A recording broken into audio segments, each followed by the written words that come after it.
It took 3 betrayals for me to finally understand. The world is just an elaborate tapestry of lies. My fury will never be quelled. The first to betray me was a god. My creator. My mother. Valuing strength above all, she saw no worth in me and I was discarded. The second was a human. My family. My friend. Consumed by fear, he saw me as an abomination. The third was one exactly like me. A hope for the future. A fledgling barely out of the nest. Powerless before his mortality, he broke his promise to me. Humans, they can't be trusted. And the gods fill me with pure loathing. So I said good riddance. I denounce the world and laugh in its face. My chest will never again be defiled by worldly filth. I will scrub away every last trace of human emotion. Then it will be empty, a blank slate, and ready to receive a supreme gnosis, brimming with pure divinity.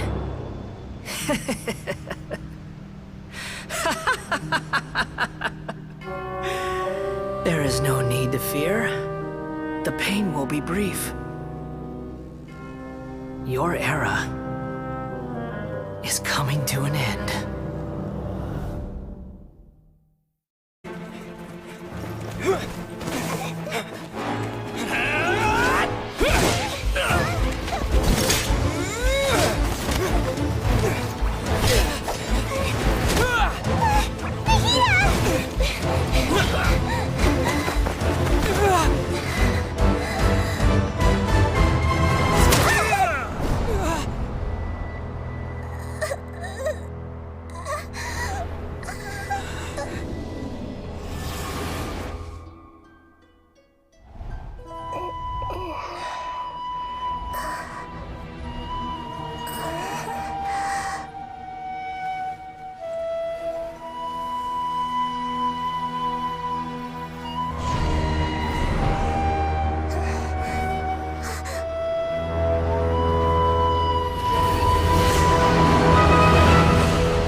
It's getting brighter!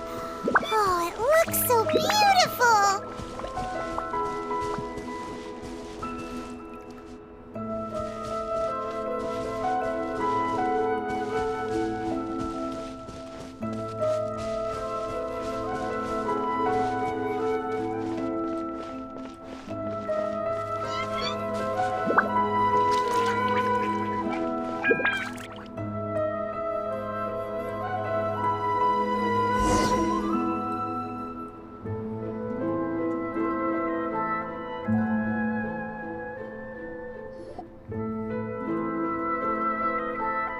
Wait. What's that?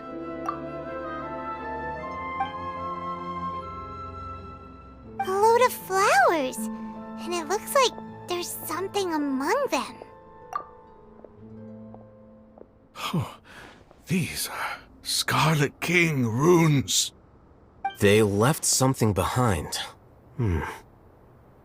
Yes. It's an elegy written in an ancient script.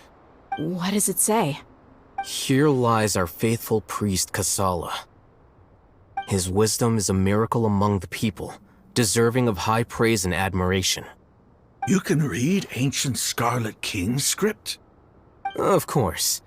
Every student needs to master at least 20 languages before they graduate. He's not serious, right?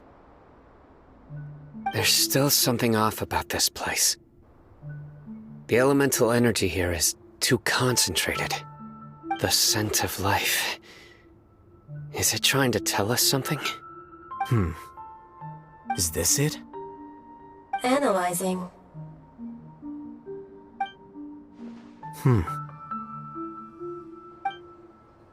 There seems to be a hidden message among these skeletal remains. Excellent.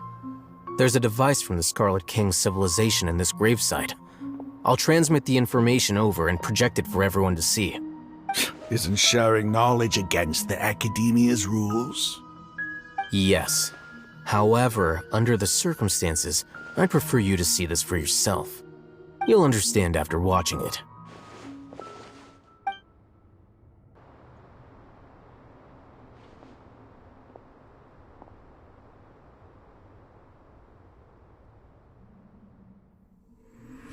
Civilization is born of knowledge, but so too can knowledge be its demise. A disaster caught us unaware. It was knowledge that did not belong to this world. The Scarlet King brought this forbidden knowledge into our world, and it quickly spread like a plague. People's minds were filled with crazed whispers. Dark gray scales spread across their bodies. Even the land was stripped of its vigor. Only a desperate, deathly silence remained. Were it not for greater Lord Rukkhadevata from the forests, the damage would have been irreversible. She summoned the priests to build temples and infused into them the divine power of life. The disaster was miraculously tempered, and the embers of our civilization were preserved in Aru village. Alas, the miracle could not last. As long as forbidden knowledge continued to exist, it would forever blight this world. In the end, the proud king of the desert, my eternal lord, chose to sacrifice himself. I have spent my whole life since guarding one of these many temples.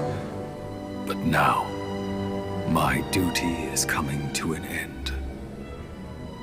As I close my eyes for the final time, the sight of that noble deity will appear in my vision once more. In helping the Scarlet King to eradicate forbidden knowledge, she exhausted her strength, and her form became that of a small child. How strange. Now that I think of her, I no longer have any fear of death, for I sense that the spirit of life will abide with me during my eternal sleep. Children of the desert, cling no longer to past grievances, but hold tight to the memory of this act of benevolence. What was that? The priest's memories. No, impossible. Greater Lord Rukkhadevata. So the former Dendro Archon and the Scarlet King were never enemies at all. But this doesn't make any sense. The Dendro Archon's followers, they're clearly...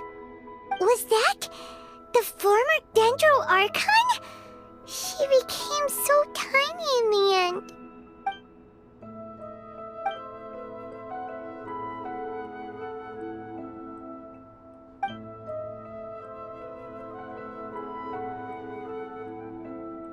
You might be distrustful of the Akasha, but there's no reason for you to doubt the Scarlet King's technology. You've just witnessed his priest's last words. I've never heard about any of this before. The surviving followers of the Scarlet King all gathered in Aru village. Our god did not make mistakes. We refused to believe any of the rumors. The Scarlet King's death, the all but total annihilation of our civilization, It was all Greater Lord Rukkhadevata's doing. We saw her as nothing more than a traitor, who stabbed us in the back in our moment of crisis. Just like us humans. Fighting, feuding, double-crossing each other to survive in the desert.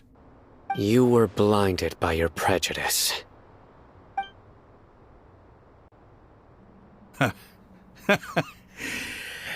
If I hadn't seen this for myself, if I hadn't witnessed his last words with my own eyes, ears, and heart, how could I ever begin to accept this? The truth is so far from what I've always known. Am I really supposed to believe that after all these years, all this time seeking revenge, suddenly now my enemy is my savior? Raman, that's enough. Give it a rest. You're starting to make a fool of yourself. Dia, tell me, my Eremites and I, what are we even fighting for?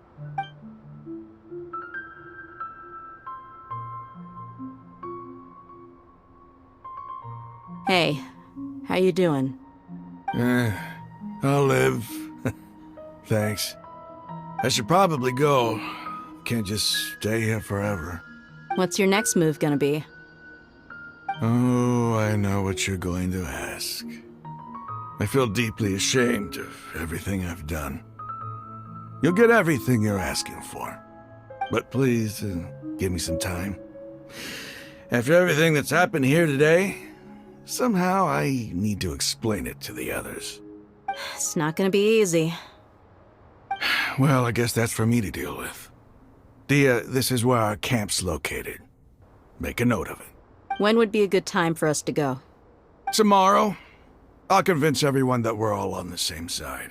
And I'll return every last one of your your village keepers. We'll share our other resources with you too. You seem to finally understand that our true enemy is the sages. Yes. The gods never gave up on anyone. It's the people responsible for all this that need to face the consequences of their act. That must have been rough, but he seems to have figured things out now. Raman's no fool. Being the leader of your own faction in the desert is no easy feat. It's too bad he was held back by his belief in the Scarlet King. But now that that's changed, I guess we have a few more people on our side. The outcome, at least, is favorable. We should get going too. Let's head back, have a proper meal, and a nice, long sleep. We'll need all our energy tomorrow.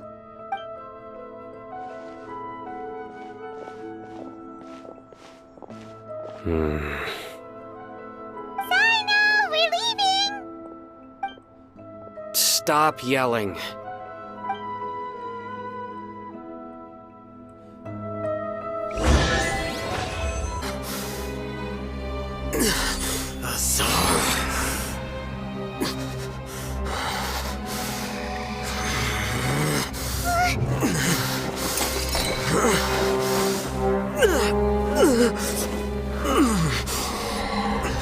Well, what do we have here? So you stole that divine knowledge capsule. Traitor! You traitor! Even the most rational scholar will yearn for the power of a god in a moment of desperation.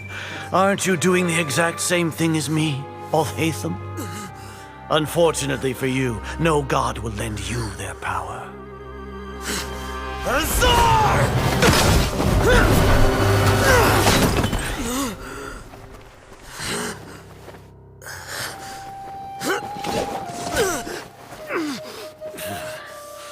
He has gone completely insane.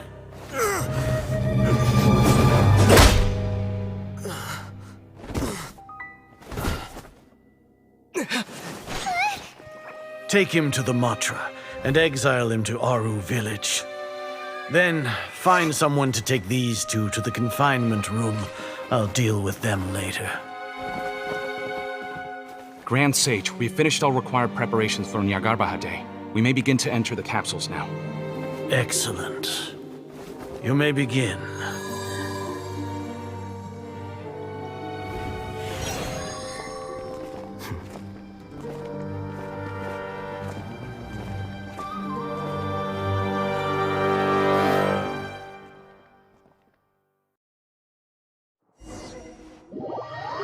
moment I was born. I want to become a worthy Archon. So I've kept studying, kept listening to my people and their hearts, kept looking for a way to save Irminsul, so I can catch up to Greater Lord Rukkhadevata. But I'm stuck in the sanctuary of Surasthana. The sages are creating a god to replace me, and I'm forced to lock my consciousness in this boundless darkness. Nahida!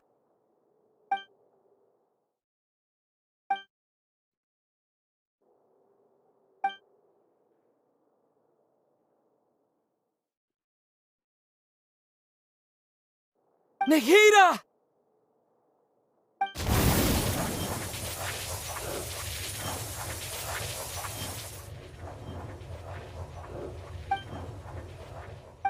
It's so quiet here. Now that I think of it, I don't think I've ever actually listened to my own inner voice. Do Archons have them? Should Archons have them? Have I been doing the right thing?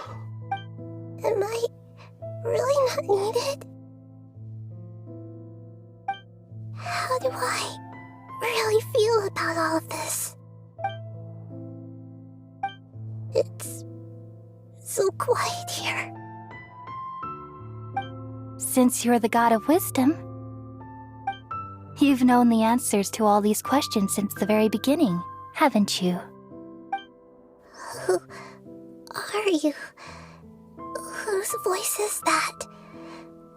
It sounds familiar. You're right, though. I won't ignore my own voice anymore.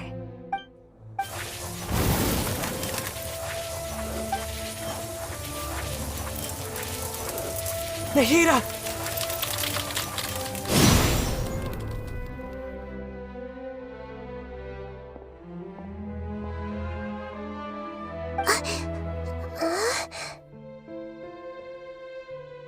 Nahida? Did you wake me up? Thank you. Why are you here? We're here to rescue you. Are you alright? I'm fine. It's just... when I think of everything that's happened to me, I feel really angry now. You should have been angry ages ago.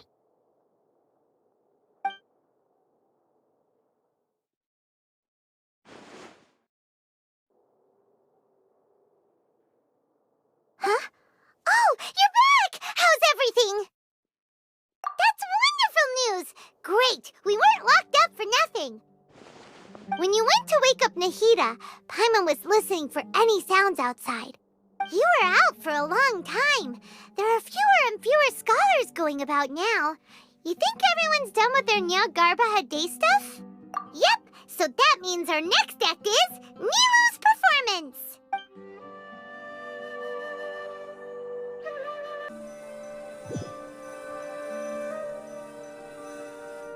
Nilu, are you sure about this? You're taking such a great risk for them. I'm sure, and I'm going. You know that I don't like to pass up any opportunity to dance, and this one is especially important. All right. You seem to have a lot of trust in them, so I won't say more on the subject. But if anything happens, the few of us here may not be able to help you. Don't worry. They've been through worse. Everything's going to be fine. All right. You know, if you really do get arrested, we'll do everything we can to get you back. Be careful, even if it's only for our sakes. Thanks, Mr. Zubair. You're so very kind.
Nilu, how's it going? Nervous? Definitely more than usual. But it's because I'm worried I won't dance well enough. It's okay. Just focus on your performance. We'll take care of everything else. You sure know how to talk. Taking all the credit, even though we came here together to help out. Well, thank you both. I'll have to treat you to a meal after all this ends. I really, really appreciate all of your help. Ooh, that sounds great. Huh? How can we say no to that? All right, let's get back to business. Nilu, we'll be here to keep people from going to the academia so they don't interrupt your performance. I was planning on telling them something like, the Academia's been conducting a weird experiment, and some of their test subjects escaped. It's really dangerous there, so stay away. Oh, you couldn't think of anything better? Oh well, I guess it does sound like something the Academia would do. I think it sounds great. I'm counting on you guys. Don't worry, it'll be a piece of cake.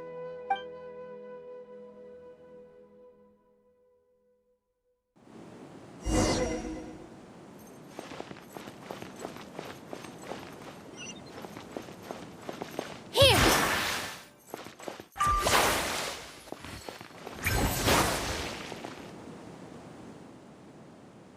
Hey, Nilu! Sorry, it's great to see you, but I'm really busy right now. Our Bait People Away with Yalda Candies plan is working beautifully. Do you want some candy? We have more than we can give out. Vihar, thank you so much for doing all of this. And even dressed up as the Knight of Flowers, no less. I'll pass on the candy, though. I cut back on sweets in the period leading up to a performance, and I'm about to start one. You have a point. The stage is cleared and everything's ready, so you can start your performance at any time. Yeah, thanks to you. I'm really grateful. All right, time to hit the stage. You're welcome. The honor's all mine, since I'll have such a great view of the show.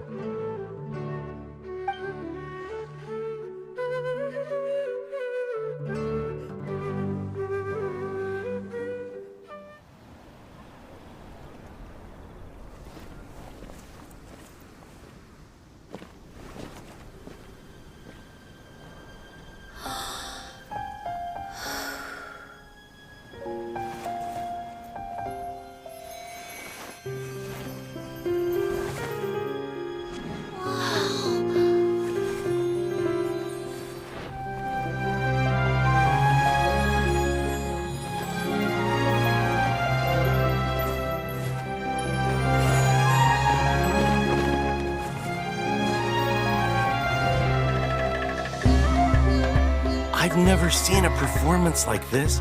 This is incredible. Yeah, but I heard that public performances like these have been banned. I can't believe she's doing this here.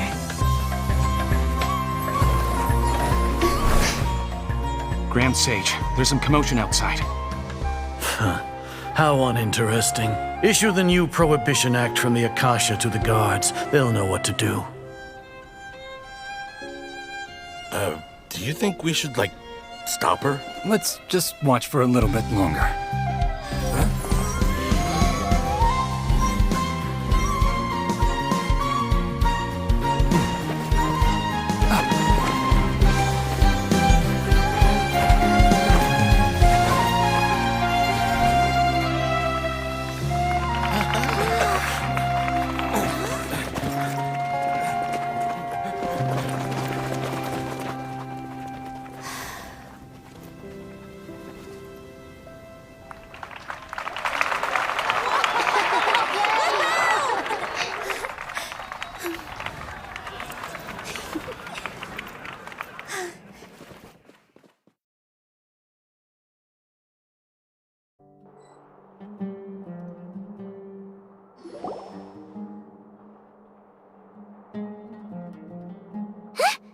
Did you hear that? It sounds like a lot of guards just ran by. Does this mean the plan has moved on to the next stage? Yep. It's great that everything seems to be going well. Come to think of it, when did Alhaitham replace the knowledge capsule that was about to be entered into the Akasha? Oh, so that's when he did it! Paimon was too nervous to notice. Speaking of, didn't Alhaitham also yoink the divine knowledge capsule from that mercenary leader in Port Ormos when everyone else was distracted? Oh, it's a time-tested trick of his. Why are we complimenting him? Yeah, he's smart and all, but he still makes Paimon's blood boil. Let's review our plan for this stage again. It's not like we have anything else to do right now anyway. And Paimon remembers that Nilu's task was supposed to go a bit like this. Now that Lesser Lord Kusanali's consciousness has been forcefully sealed, the core figures of the Academia and their guards have started to wear their Akasha terminals again. With the Doctor's technological support, they think they have nothing to fear. How despicable of them to rely on such a person. But this is also our chance. I was originally asked to draft the knowledge capsule for the Artistic Performances Prohibition Act when I was still at the Academia. It should be on the Grand Sage's desk right now, and will be entered into the Akasha during the next Nyargarbaha Day. Are they really going to stop all artistic performances? That's horrible! I'll make an identical knowledge capsule, but this time, I'll smuggle some misleading information into it. We only need to find an opportunity to switch the capsules. Once it's been entered into the Akasha on Nyargarbaha Day, if someone were to be seen performing in public, the sages would definitely use that opportunity to announce the ban, and so the misleading information will be disseminated amongst the guards. Sure sounds complicated, but it seems like if everything goes well, we'll be able to get rid of all the guards in the Academia without any effort. That's pretty clever, getting right into their heads. I just have one question. Even if we manage to get the misleading info out to the guards, how can we be sure that they'll believe it? People who are used to relying on the Akasha become less inquisitive, and their ability to distinguish truth from misinformation is significantly reduced. They will view everything the Akasha releases to them as the unequivocal truth. The Akasha will turn humans into machines. I've seen it happen many times. Yikes. Good thing I didn't wear it for long when I was working in Sumeru City. At first, I thought it was a good thing too. By the way, this plan still requires a performer, right? Do you have someone in mind? Nilu of Zubair Theater. I know her really well. We can trust her. I'm kinda hesitant to ask her to participate in a dangerous plan like this, but we can ask her in person. All right. After the guards in the Academia are gone, then it'll be time for me and my stowaway brothers to shine.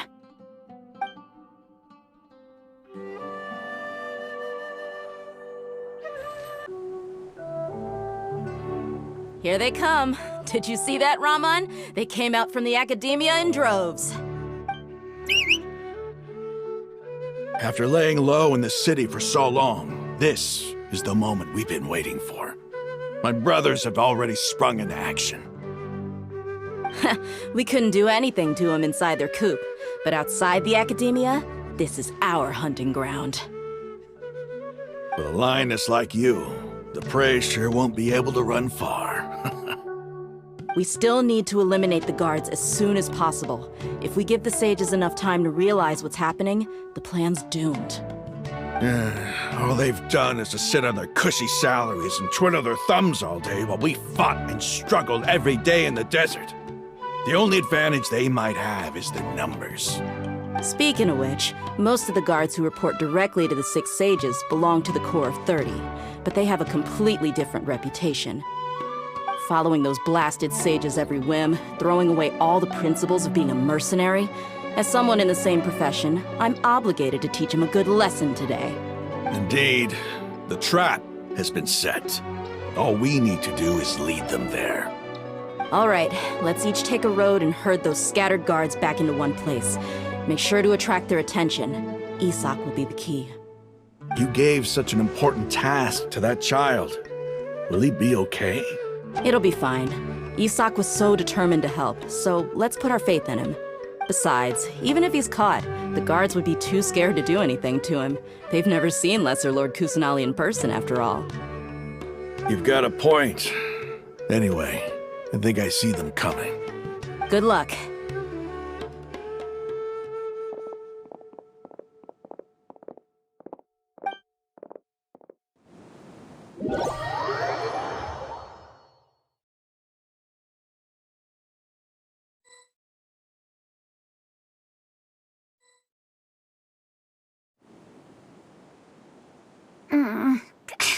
This outfit.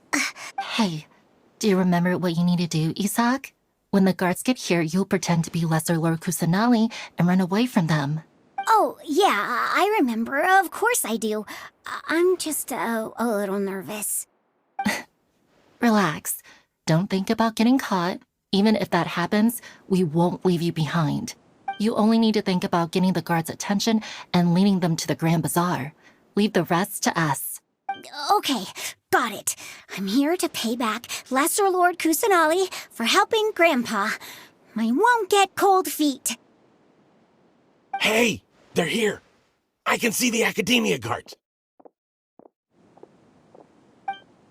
All right, it's time, Isak.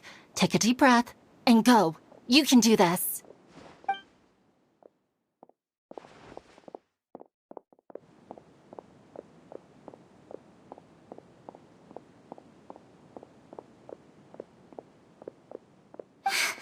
Why is there a guard over there? Did he already run ahead of me? This is different from our plan. But there's no time.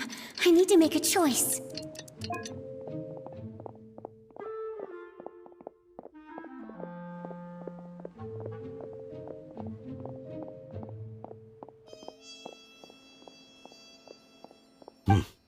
Let's have a look behind the house. What should I do next? Huh. Looks like nothing's here. A wasted time.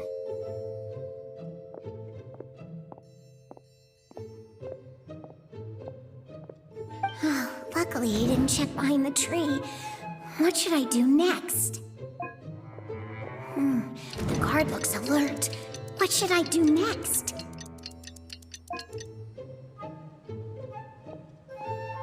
Doesn't seem like anything unusual's around here. Looks like the guard finally left. I need to go.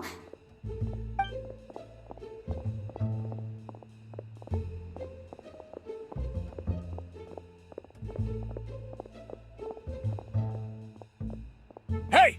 Lesser Lord Kusanali is over there! Stop! What? Lesser Lord Kusanali? How did I not notice that? They found me. This is bad. Where should I go? The target suspected to be Lesser Lord Kusanali has escaped into the Grand Bazaar. Assemble and arrest her!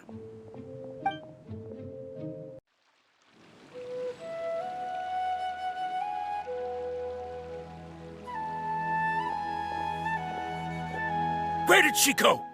How did she disappear? Did we lose her? Hurry up and find her! Hey, why is your team here? Didn't we say to split up our search? Hurry! Hurry! This place is... Why are you all here? Yeah, isn't it one heck of a coincidence? Everybody's here. What on earth is going on? I suppose that's all of you? Who are you? Did you set us up? What are you planning? Phew, that was rough.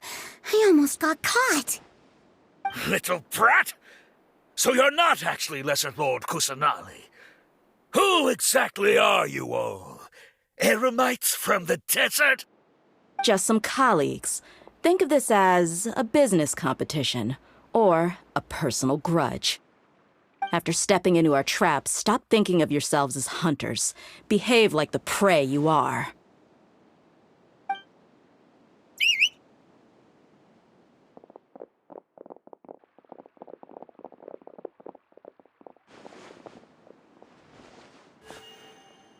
An ambush?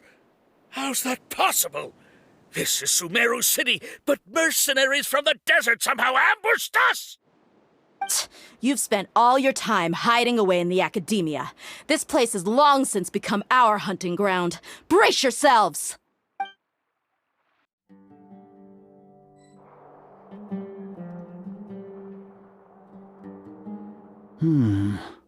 This is odd.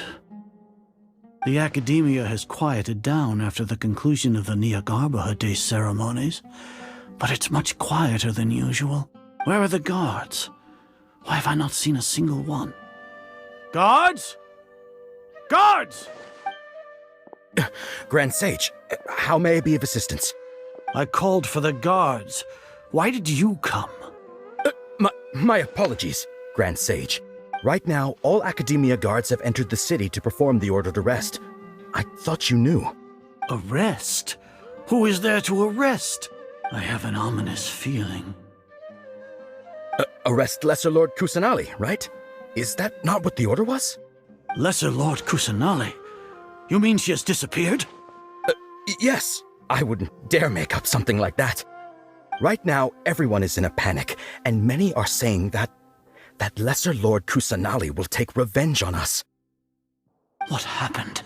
Just what is going on? Lesser Lord Kusanali somehow escaped? Was it Alhaitham and his party that freed her? That's impossible. The Academia is heavily guarded today, and any order to release Lesser Lord Kusanali would be strictly confidential. Besides, Alhaitham and the Traveler are already in our hands. What manner of trickery did they employ? How could Lesser Lord Kusanali disappear into thin air? Disappear? Wait. How was the arrest order distributed to the guards? It was issued by the Akasha earlier today. Only you have the authority to send messages like that, so I thought it was your order. Let me check.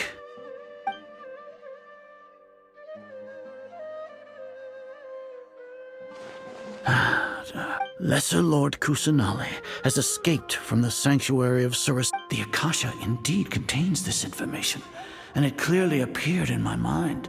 How did they bypass my permissions to issue this kind of message? Was it the report about the Traveler that Alhaitham submitted? No. I specifically checked that knowledge capsule before entering it into the Akasha. Could that have been a red herring? Well, even if I figure it out now, it won't make any difference. The important thing now is to confirm Lesser Lord Kusanali's status. Have you been to the sanctuary of Surasthana to confirm that Lesser Lord Kusanali has indeed escaped?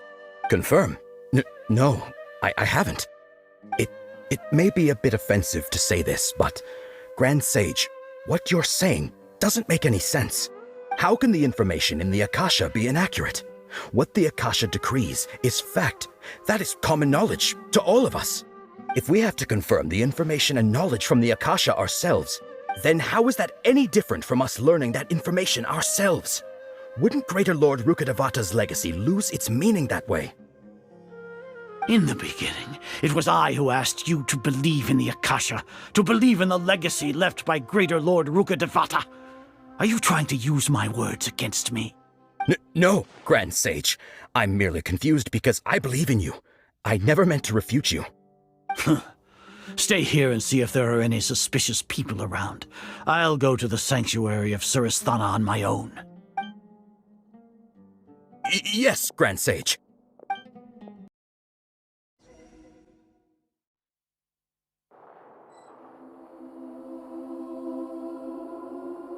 Lesser Lord Kusanali has escaped from the sanctuary of Surasthana.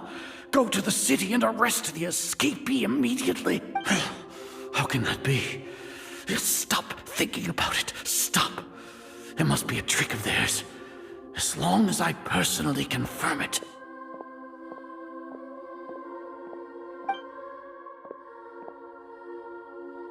Ah! Impossible. That's impossible. There must be something wrong with my eyes.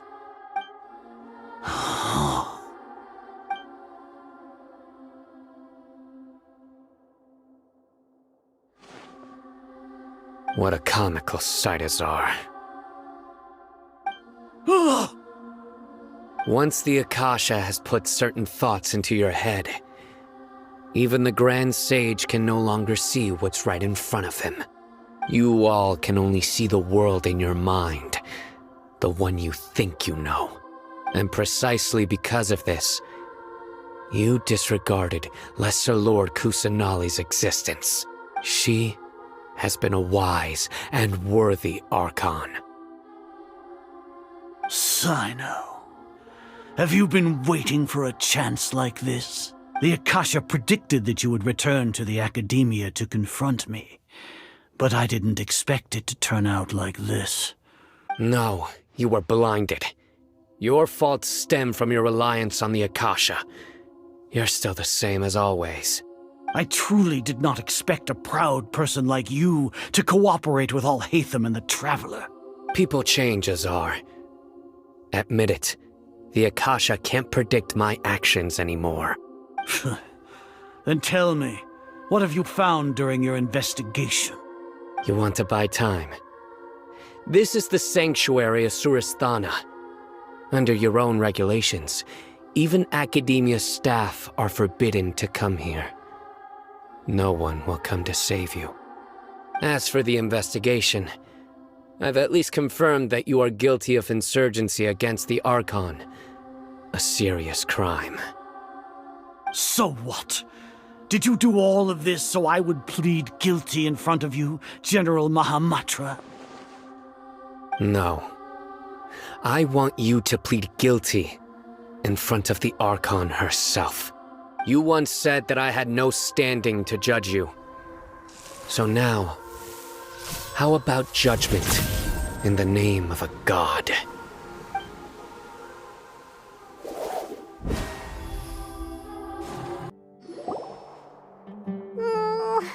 How long do we have to wait? Paimon wants to know how things are going out there. Paimon hasn't heard any sounds outside for a while. Hopefully something bad didn't happen. Yeah, but aren't you scared that we might be locked up in here for the rest of our lives? Thinking about it, at least Paimon has you. We could still chat like this. When Paimon thinks of Nahida being imprisoned alone in the sanctuary of Surasthana, Paimon can't help but feel sorry for her.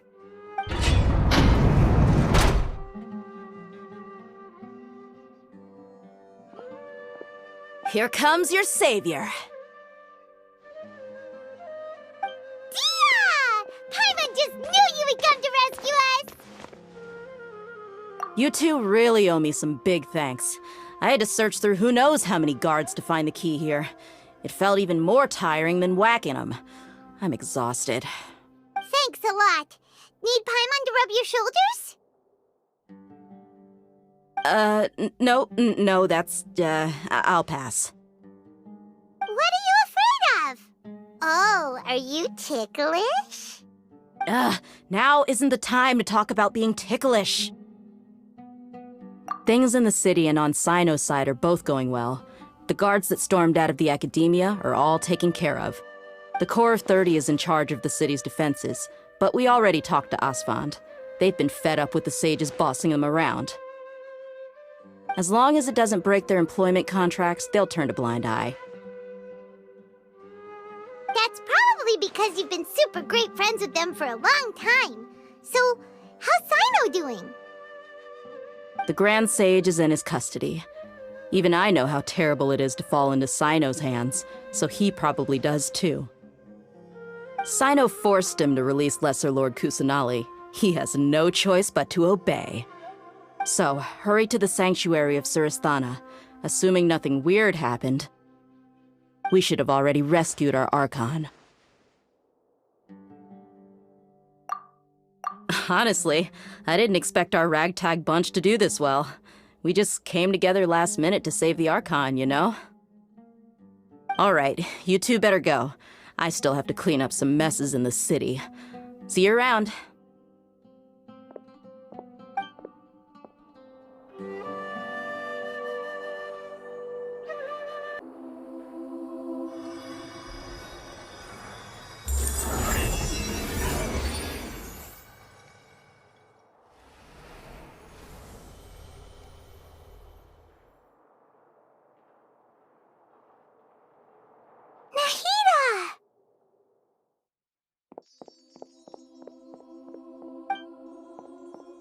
Should I say it's nice to meet you? This is the first time we've met in real life. Before, we've only met in dreams, consciousness, or when I was in someone else's body. Thank you so much for coming to rescue me, but I also need to apologize. During this time, I did some self-reflection. My sense of inferiority and yielding to the academia led to all of this, and created so much trouble for you all. Exactly! We're here because you're a good Archon and one of our friends! Thanks, you too. Amazing. So this is how it feels to walk out of that cage with my own body. It's like I just had an endlessly long dream. I can't even tell if I just woke up or was only now born into this world. My concept of self has become so clear. But now doesn't seem to be the time to indulge in this feeling. This is really embarrassing. You all just rescued an Archon, and now she needs your help to save her country, and even the entire world. It's okay. With you here, Paimon's sure that everything will work out. There's one more thing. What is it? For all the things the Academia did to me, and for all the folly it committed in the name of wisdom, as their Archon, I will make them pay. Ah! Wow! That's the spirit! You're finally standing up for yourself and not letting people walk all over you! I understand now. To be a better Archon, I first need to better myself. If you haven't even figured out how to be a caterpillar, how can you be a butterfly? Yes, true. That reminds me. I wonder how far along the Academia is with their god creation plan. We need to hurry and prevent the birth of that false god. I need to make some preparations. Since I'm now free, I can establish a direct link to the Akasha and control it. First things first, I need to remove the restrictions that the doctor put on me in the Akasha. After that, I'll make some adjustments and revoke the sage's permissions. The Akasha will then be like how it originally was, only operable by the Archon. After all, the Academia betrayed Greater Lord Rukkhadevata's trust. This might take some time. In the meantime, you should also work on your own preparations. If we don't stop the god creation plan in time, we'll be in for a tough fight. You might as well prepare for a fight. When we're done, we can take a walk around. After all, we missed out on a lot of stuff when we were locked up.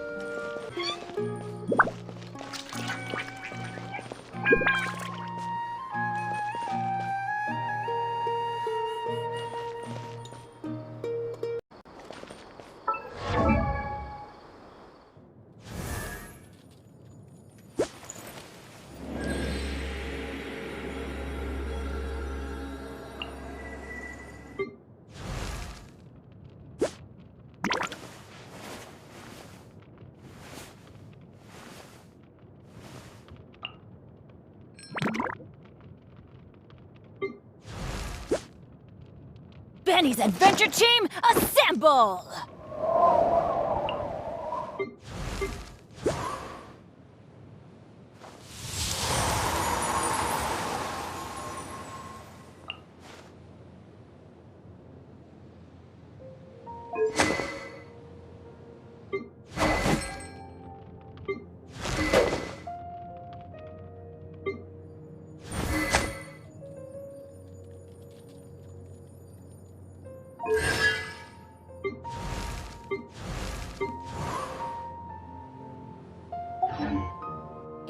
nice to de-stress.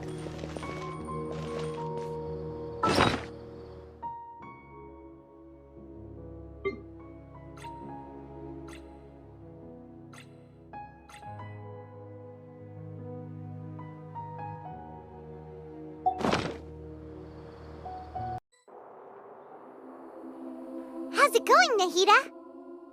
I'm done with the parts that needed my involvement to complete.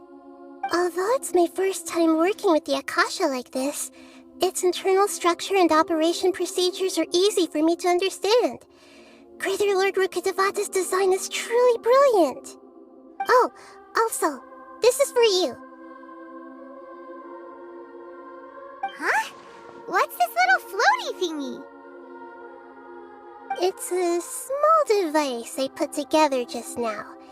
You can think of it as an upgraded Akasha terminal. You may not need it right now, but it should be helpful in certain situations. Wait! This thing has the same characteristics as Paimon! We're both small things that float! Oh, all the things that make Paimon special got copied! When Paimon appears with the Traveler from now on, people won't remember Paimon because she isn't unique anymore! It's alright, Paimon. It can't replace you. It's only a flying device, but you're the Traveler's irreplaceable friend. You're so good at comforting people, Nahida. If only the Traveler was as smart as you. I was simply telling you what I feel to be the truth. I wasn't trying to comfort you. Nahida, you're natural at this. What you just said made Paimon even happier. By the way, there's something I need to confess. Even though I'm the Archon and in control of myself again, I'm not very good at fighting. You may have heard that an Archon's power is derived from their people's faith. However, I'm not as well loved as Greater Lord Rukkhadevata. If we get into a situation where combat is our only option, I'll have to count on you, and I'll do my best to provide support. I'm glad I can rely on you. So the God of Wisdom isn't good at fighting? That actually sounds about right. I've located where the false god is. Time is of the essence, so let's skip to it. What is this place? Is this really the way we need to go? Wow. Who would have thought there'd be a place like this hidden right slap bang in the middle of the city? The sages wanted to realize their god creation plan without being discovered. The safest and most convenient way would be to build within the academia itself. That's true. They were already hiding one god, so why not two? Judging from the structure here, the project is a huge undertaking. The sages really saw the god creation plan as their ultimate goal. But this place doesn't look like it could have been constructed by the academia alone. The Fatui under the doctor sure didn't hold back. They provided a lot of technological support. Yeah, or else they wouldn't have been that generous. Is that it, though? I've always felt that this doctor is different from the academia sages. He doesn't seem to share their sense of urgency. Instead of being interested in the end product, it's like he's enjoying the experimental process. The Fatui Harbingers are all such weirdos. So, the doctor being weird is actually normal. So, this Fatui that they're trying to turn into a god is called the Balladeer? We had previously come into contact with his consciousness. He harbors particularly strong obsessions. One is the desire for a gnosis, since he was created to be the vessel for one. The other obsession is probably related to his past. I can't quite explain it. Paimon knows that he was a prototype puppet for the Raiden Shogun before he became a Fatui Harbinger. That's why he wants a gnosis so badly. There's no way he'd willingly be a test subject. Now with that temper and ego of his. It sounds like you know the Balladeer quite well. I see. Tell me more about him and what he's like. The more we know now, the better we can plan for and react to any future situation.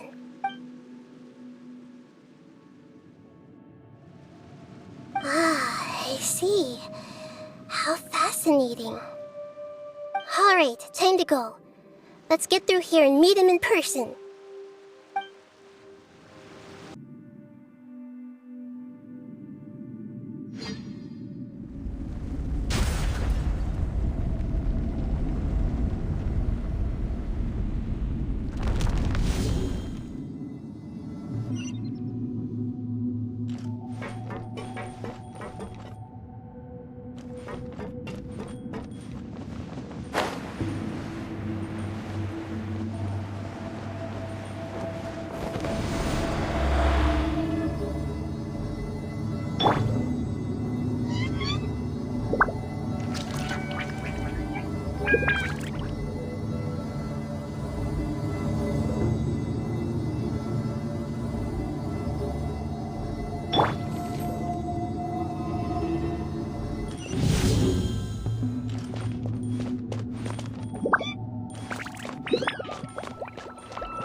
Looking at its operational status, we must prepare for the worst.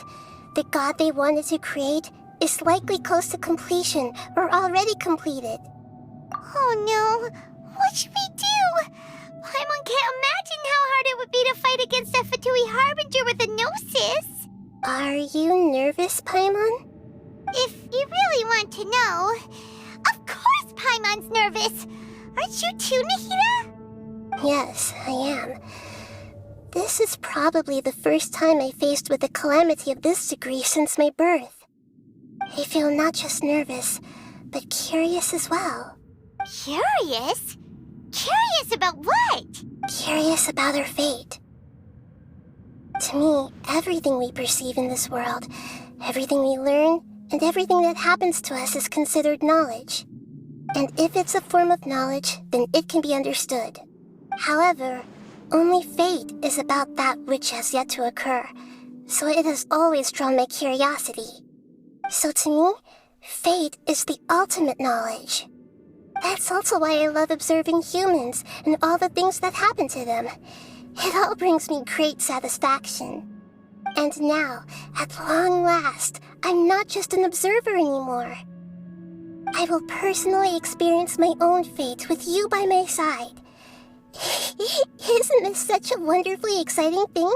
Ah, so that's what you mean. Paimon thinks she understands what you're feeling. Agreed. Okay, let's continue on. I can sense his aura from here.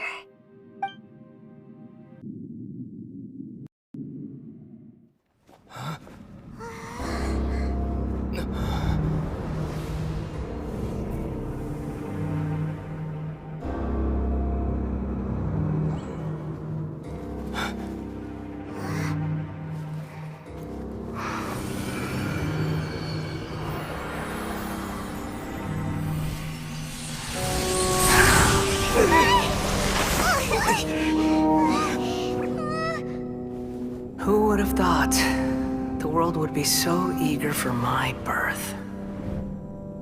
I remember you, Booer, the god of wisdom, and standing beside you, the traveler. Is he all-knowing and powerful now like Greater Lord Rukkhadevata? No, I can't feel the same kind of divinity I felt from the Greater Lord. It seems that the sages didn't get the chance to infuse the divine knowledge capsules into him. But even still, he has undoubtedly become a true god now. So we're too late? The Balladeer has already become a god? The Balladeer. A long bygone title. When my spirit ascended to divinity, I felt as if I had existed for the same number of epochs as heaven and earth. Looking back, the existence of what once called itself Kunikazushi appears infinitely small and ugly.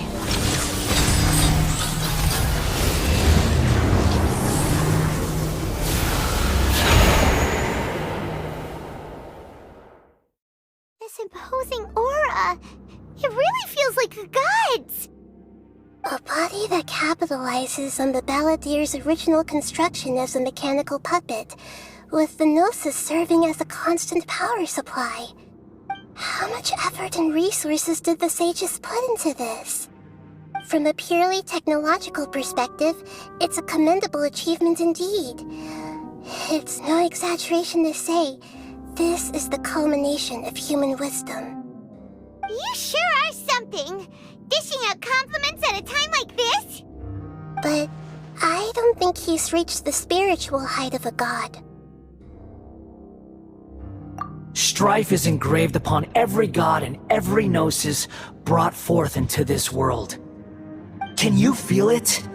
The exhilaration of such power, and the thrill of anticipation for our contention. Nahida wouldn't feel the same things as you! Do you not realize that you are interrupting a conversation between gods? Lowly creature, know your place! The strife engraved upon a Gnosis. You're talking about the Archon War. Tevat's current peace was not easily won. I didn't personally participate in the Archon War, but the way I see it, all those losses were meaningless, driven by the demands of the laws. There's no point in bringing it up again. Is that so? Yet I am deeply disappointed that I was never allowed the fortuity to personally participate in the Archon War. This is a first. Encountering a god in this world who does not crave power. No wonder your own people have abandoned you, God of Wisdom. Your judgment is as your existence, unsubstantial. This is where everything ends, Booer, the God of Wisdom. You should know that wisdom cannot solve every problem. Like now, where your only option is to face me in combat. Come! Let us reenact a scene of the Archon War. Come and inaugurate my birth as a god.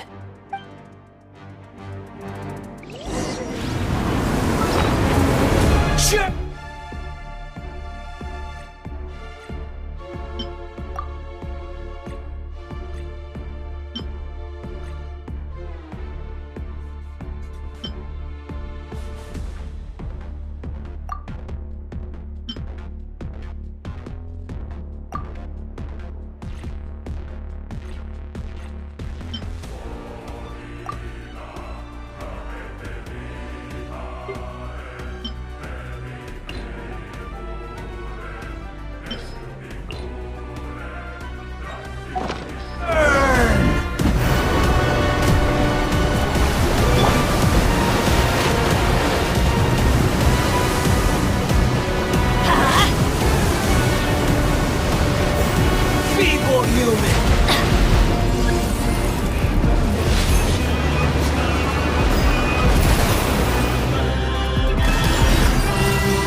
Let's light it up!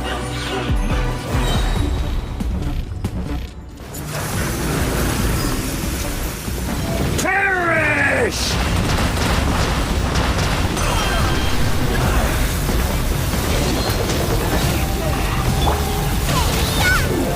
Nice and spicy!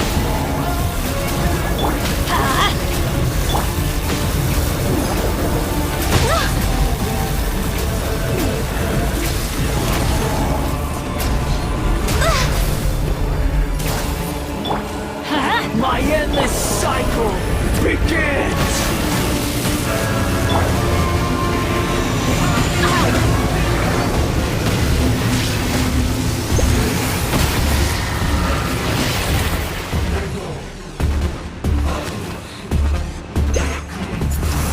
Let's light it up!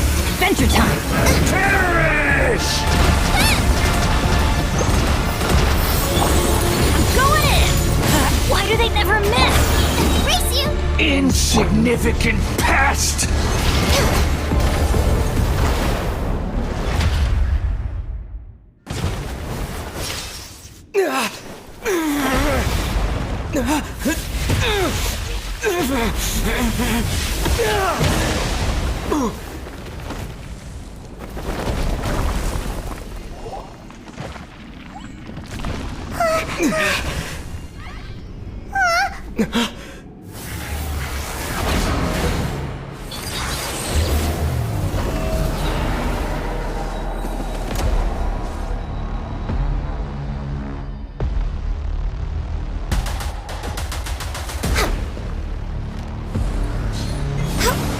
Tremble!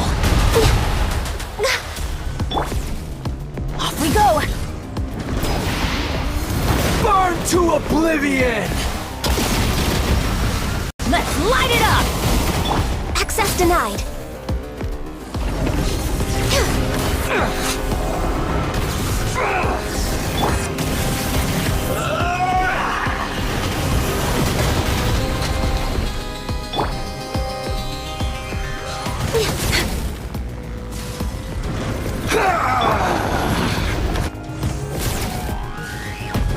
Adventure time!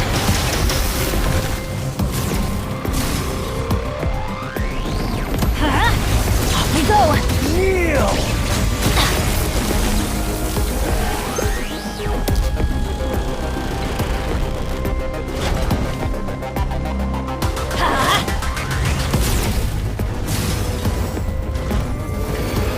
Reality is pain!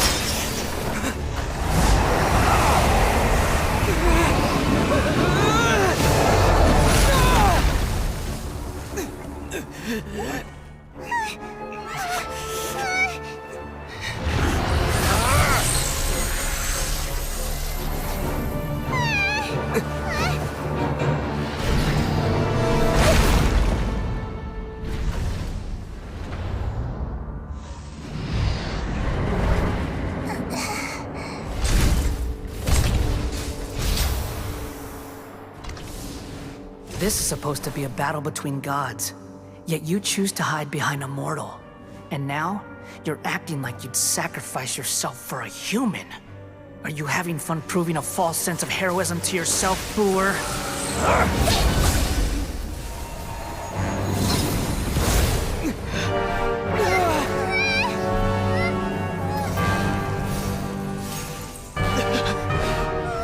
The data collection is almost complete.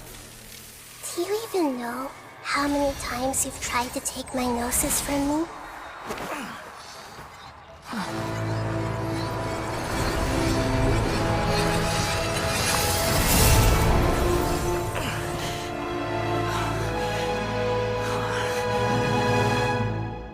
We just concluded the 168th loop. Did you know that in the effort to create you, the people of Sumeru were forced to live through the exact same number of Sub-Zerus festivals and Samsara cycles? The power of dreams. When did you use it on me?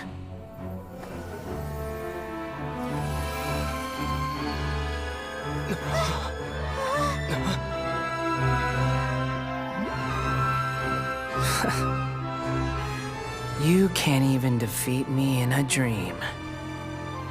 What do you hope to achieve with this little trick? Come, Traveler. Just like before. Allow me to awaken the memories in your dreams. All that battle experience! It's more than that. Compile everyone's wisdom in the name of the Archon. That is the original function of the Akasha. I've sent everything that happened just now to the people of Sumeru in the form of knowledge. I've asked them to help you find a way to defeat the false god.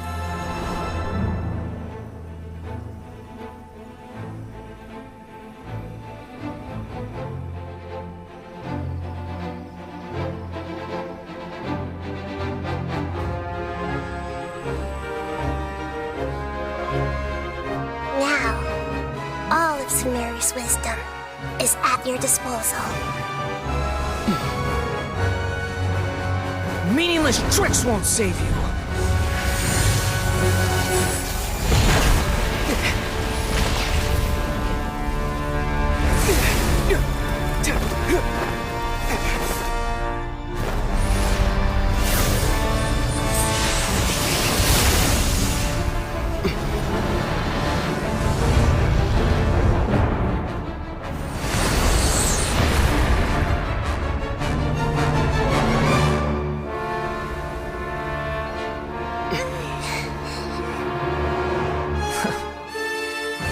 Are you done with your tricks? Can I finally take this as a real battle between gods? I'll leave this to you. The first sage of Boor.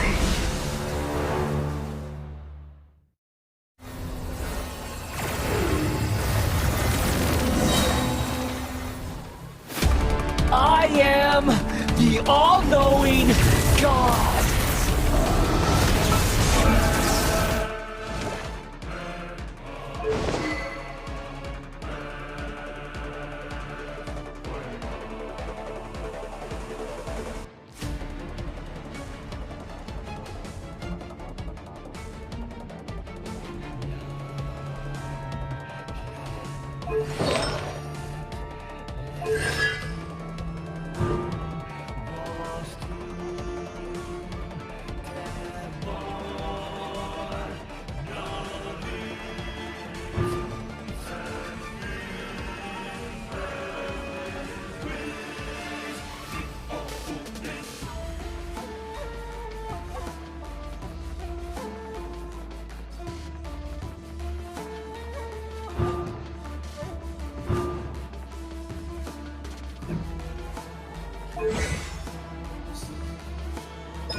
I see everything!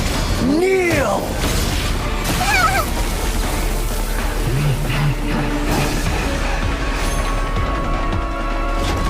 Everyone hold hands! Burn to oblivion!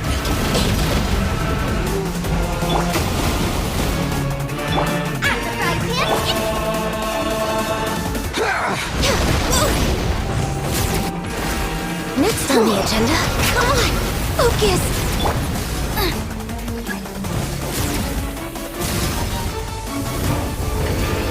Reality is pain!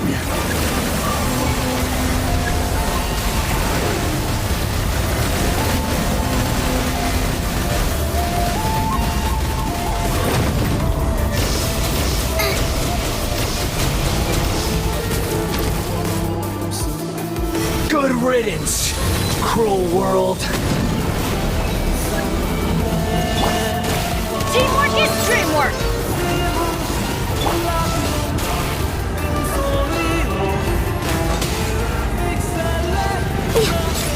I can fix this!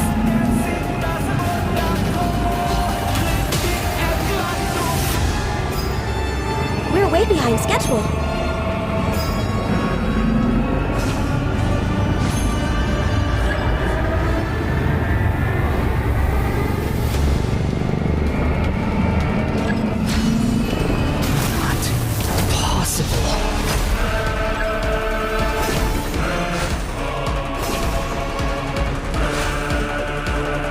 Born of ice and frost.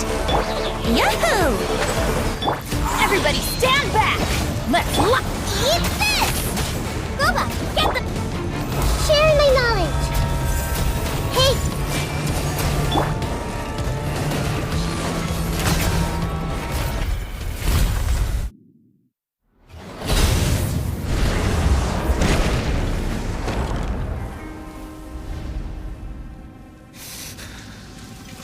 Humans, filthy humans!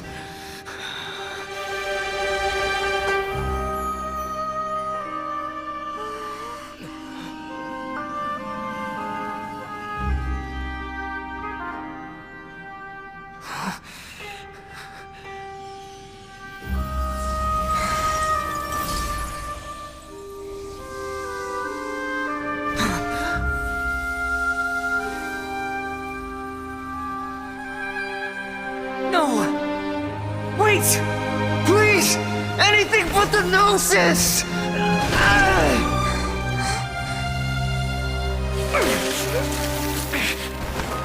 That's mine! Don't even try! I'll never go back!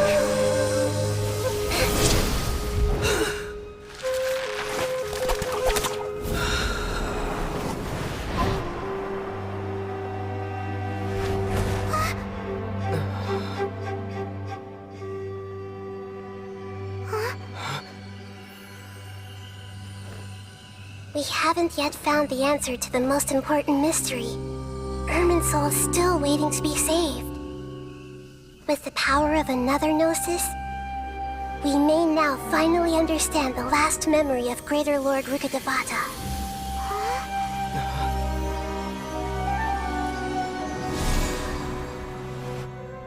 This is... That's right. This is the last memory of my predecessor.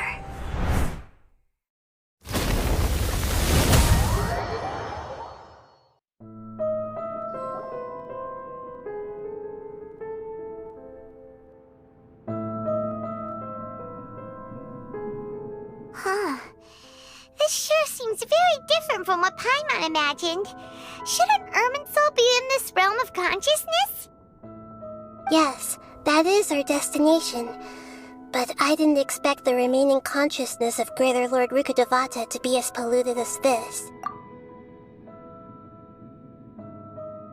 Forbidden knowledge? It seems you know about a concept that even I don't completely understand. Could you tell me what you know?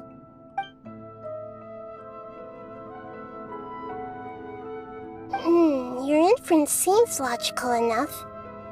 Forbidden knowledge once polluted the desert thousands of years ago, but was successfully repelled thanks to King Deshret's self-sacrifice, and Greater Lord Rukkhadevata nearly exhausting her power.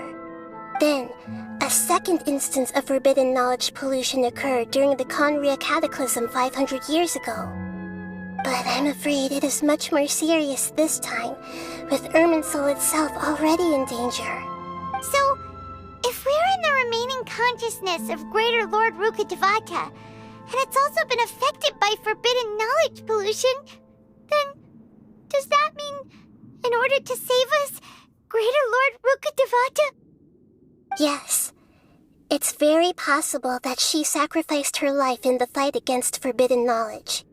She didn't completely eradicate forbidden knowledge, but if it weren't for her actions, the pollution would have been far more rampant over these past 500 years. The way that everyone, including me, has forgotten everything about forbidden knowledge may very well be due to her restoration of Irminsul. Aww. Do you feel sad, Nahida? I'm just sharing her pain. The pollution of her consciousness here is severe. There is madness, chaos, and pain all around us. Did she fight to resist the forbidden knowledge pollution in such terrible conditions, all the way up to her last breath? She even used her last remnant of lucid consciousness to leave a clue for us to follow. Yes, her words were distorted by forbidden knowledge, so that's all we could hear. But now, we have a chance to find the answer to this mystery. We can cross the polluted consciousness until we found the right path to meet with her lucid consciousness. And then, we'll let Greater Lord Rukkhadevata tell us the truth in person. Each of us need to be mindful of the state of our own consciousness while we are here. Even with the Gnosis' protection, we must always keep a clear mind. Otherwise, we could go mad at any moment. That's so scary. Don't It should be easy enough for you to keep that mind of yours clear, Paimon. Let's go.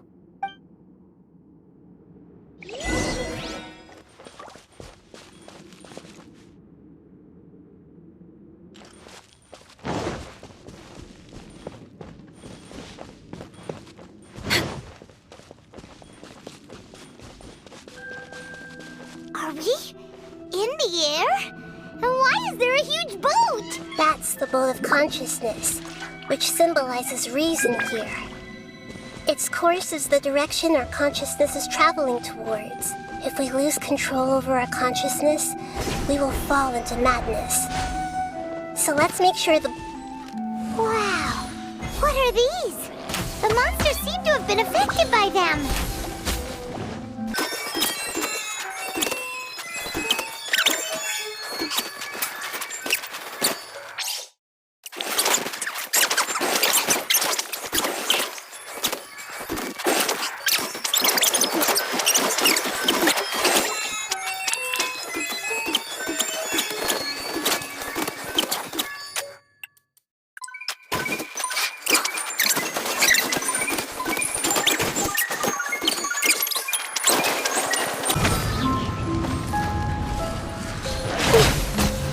A four-leaf sigil has appeared in the sky!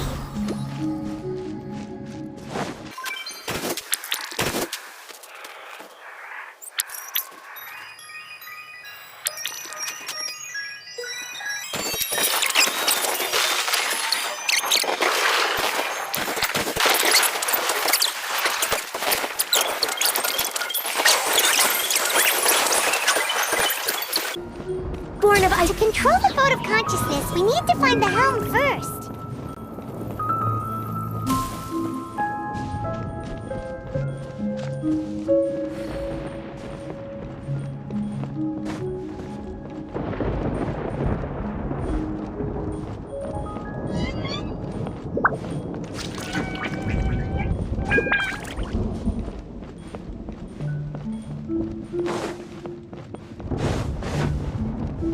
Next on the agenda...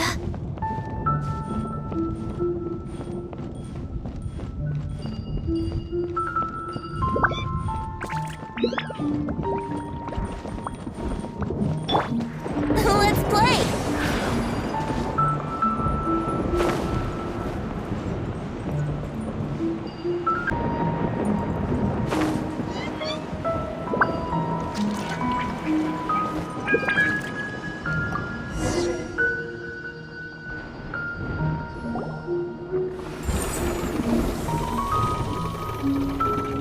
We changed direction.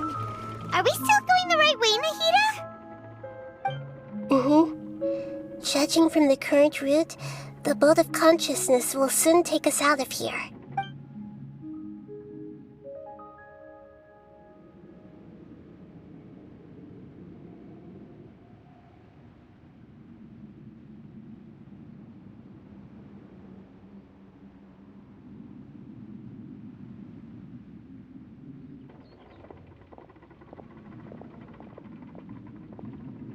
We'll be arriving at our destination soon.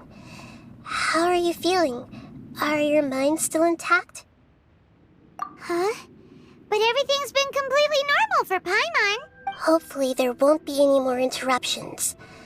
This time, we should be able to meet Greater Lord Rukkhadevata. Are you saying you've never met Greater Lord Rukkhadevata before? No. It seems that my birth and her death took place at the same time. Otherwise, I think she would have given me a little more guidance, and I could have done a better job. Hey, you've done a great job, Nahida. Let's get out of this creepy place and go meet her.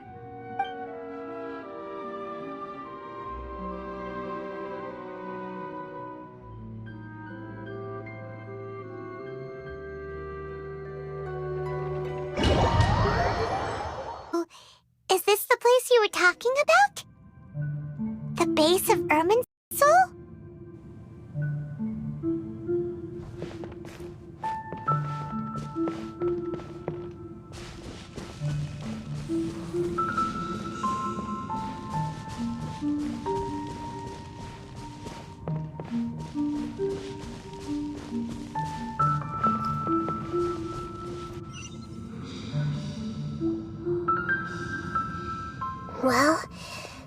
is the place.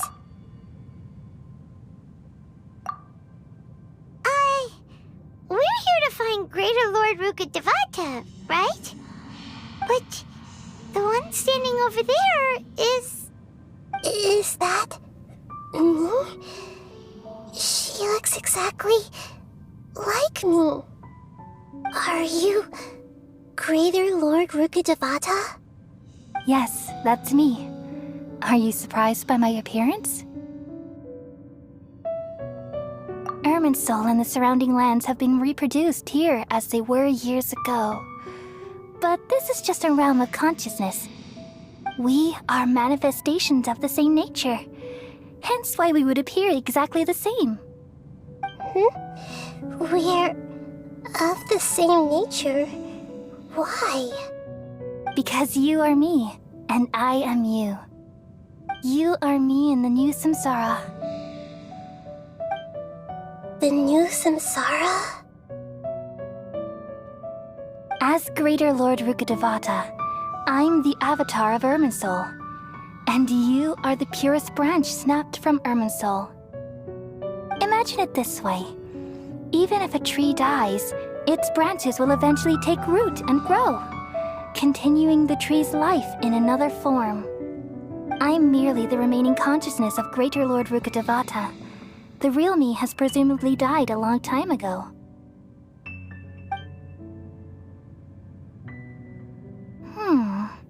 Judging from your appearance, I've probably been dead for 500 years. But you're finally here. My new self in the samsara. If this is true, then am I going to be a great Archon like you someday? Though we share the same nature, our fates are bound to be different. All things have their own fate. When a branch grows into a mature tree, it won't be the same as the original tree. That's why fate is the ultimate knowledge, isn't it? That's a great insight. Yes, very good. It's also precisely why you won't become like me. Really? But perhaps you may become an even greater Archon than I. I already see a determination in you that I didn't possess in my time, and the future that it leads you to will be yours alone. Along with the blessings from your past experiences. Don't worry. The growth of wisdom is like that of a plant. You only need to wait quietly for the flower to bloom. Come to think of it, the sages never had the faintest inkling of the meaning of wisdom. Thank you. Nothing makes me happier than discovering that the Archon I always admired was in fact myself in another fate. It's so nice to speak with you, Greater Lord Rukkhadevata. I've always wanted to meet you. The feeling is mutual. From the moment I snapped the branch off Irminsul and created you, I've also looked forward to talking with you. Could you tell me why you wanted to create me? And what exactly happened when you died? Ah, I see. You're here seeking answers, right? Everything that day, even the sky itself, changed into a color like this. At that time, the seven were all summoned to the nation of Conria. Except for me. I had a more important task to attend to. I had to protect Irminsul. The disaster occurred together with the pollution of forbidden knowledge. At that very moment, with my consciousness connected to Irminsul, I sensed something was wrong. The pain started to torment my mind. By the time I reached Irminsul, it was already displaying signs of corruption. Had I not repelled the pollution of forbidden knowledge with King Deshret thousands of years ago, I might have felt even more hopeless and lost. So what exactly is forbidden knowledge? It's a kind of knowledge that doesn't belong to this world. and a form of truth that can't be understood. It came from the very bottom of the abyss. Even I could never understand it. The world is constantly rejecting it, leading to all kinds of bad phenomena. If we allow forbidden knowledge to pollute Irminsul, I'm afraid the entirety of Tevat could fall apart. So, there's knowledge that even the God of Wisdom can't understand?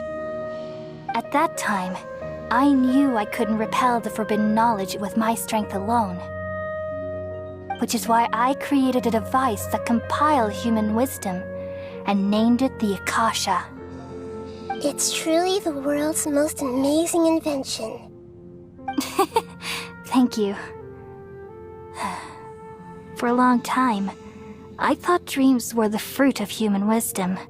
Though it was selfish to do so, I borrowed people's dreams using the Akasha. Then I compiled their wisdom and all of my own power. Well, did it work? Thanks to the wisdom of the people of Sumeru, almost all the forbidden knowledge was cleared from Irminsul. But things didn't go as smoothly as I thought. I had a terrible headache, which gave me an uneasy feeling. And then I remembered that my consciousness was also connected with Irminsul. It brought me knowledge and wisdom, but vile corruption as well. From the very beginning, my existence had been polluted by the forbidden knowledge. Oh no! How could that happen? I've experienced that pain in your consciousness. It must have been a horrible experience. Yes, but my feelings weren't important. The important thing was that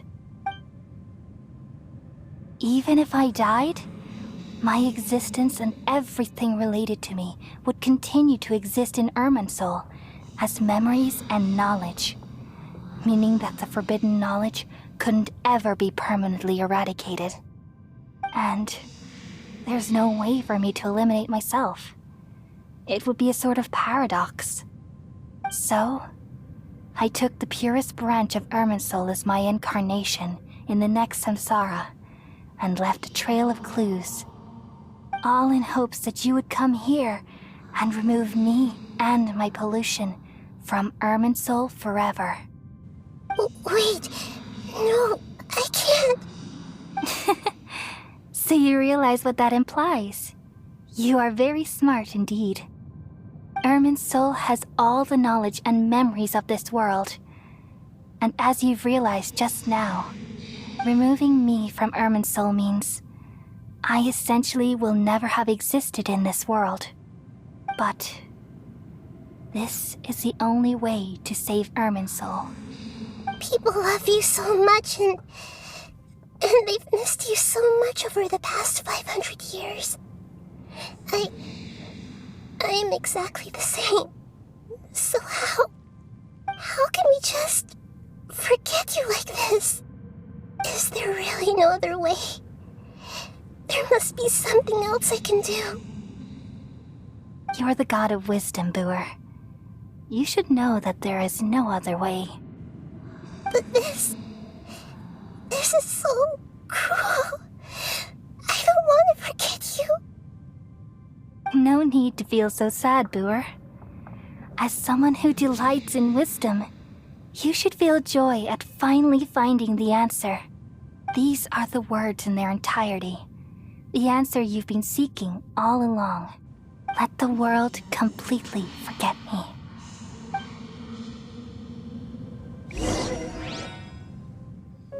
We all nestle under the great tree of wisdom, peering out to perceive the world. From the earth and from the rain, we perceive its wonders, until we become a white bird to perch atop a branch, and finally snap off the most important leaf. Once upon a time, I alone dreamed in this world. In my dreams, everybody would also dream after they fell asleep. Wild and wonderful thoughts would emerge from their minds. Some tumbled to the ground, and others floated to the sky. connecting all things in the world into one dazzling net. Among a plethora of worlds were numerous smaller worlds, all of fate, finding within the tapestry their brilliant glow. I gradually understood that these indescribable and constantly changing things are the most profound things in the world. Only they can completely repel the madness. Only dreams can awaken consciousness from the deepest darkness.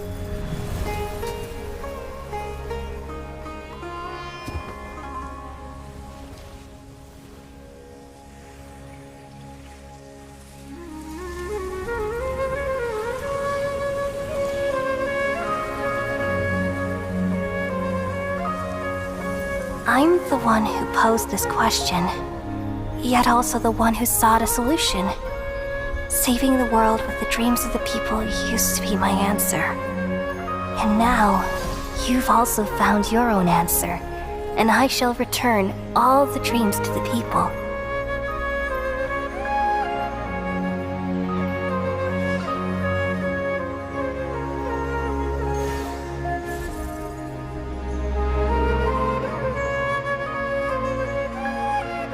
Goodbye, people of Sumeru.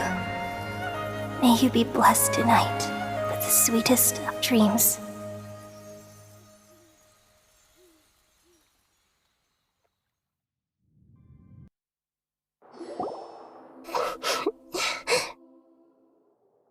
I'm alright. I'm just a little confused. We've just saved the world, right? So why am I crying? I don't know where this feeling inside of me is coming from, but I feel very sad. Just now, we used the power of two gnosis to successfully connect with the Ermin soul consciousness from 500 years ago. Then, we removed the remaining pollution from Ermin soul. Yeah, what's wrong? Weren't you there just now?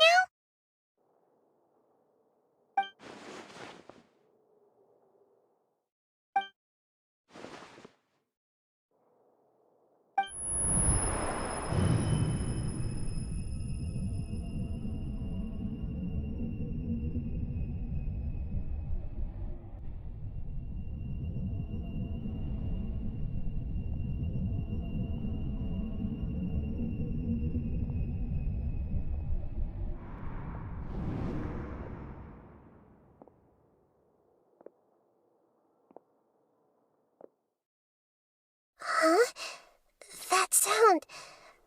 Traveler! Paimon!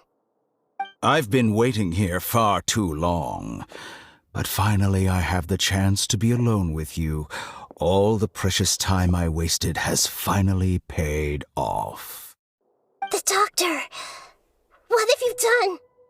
Just a type of sound wave that can quickly put defenseless people into a dream. As I expected, it doesn't have any effect on gods. This is the only thing of interest I found among the sage's research. I thought I'd take it for a little spin. Don't worry. I know you would never forgive me if I actually killed them. I'm here to negotiate with you. Naturally, I won't do anything dangerous that could potentially damage our relationship. Negotiate with me? I heard you had already left Sumeru. Why are you here again now? I left Sumeru, but I also stayed in Sumeru. Even the God of Wisdom is restricted by the habits of cognition. How disappointing. You mean there are many different versions of you in this world? An astute guess. Even the same individual will have different cognitions at different ages. A long time ago, I made a major decision in hopes of preserving all my perspectives of how I observe the world. Observation is the first step of any experiment, but observing the current world doesn't satisfy me. It lacks an important dimension, that of time. So I saved segments of all my ages and made them into independent individuals. That's all there is to it. Indulge me. How does the God of Wisdom find my method of seeking knowledge? It's an insult to the very concept of life. Life inherently has many rules and restrictions, each with its own significance and reason to exist. They can't be broken on a whim. Good. Amazing, even.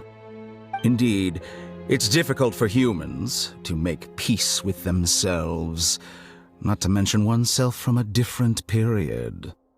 Since you were in the academia, why wait until now to show up?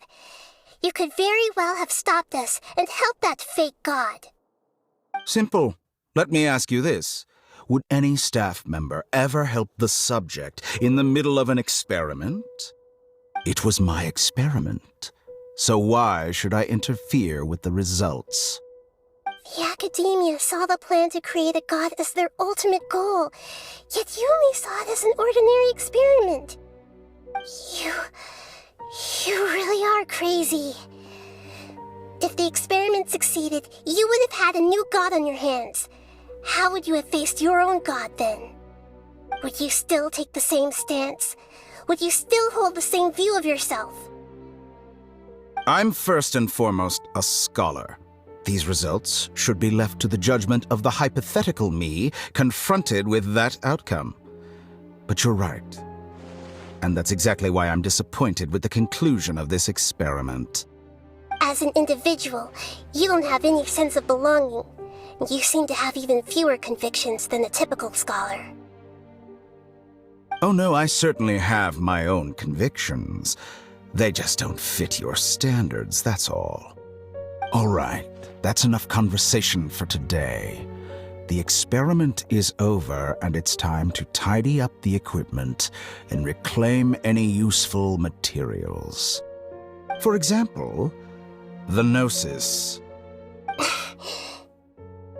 Lesser Lord Kusanali, you're an intelligent Archon. I'm sure you understand the disparity in our combat abilities at this time.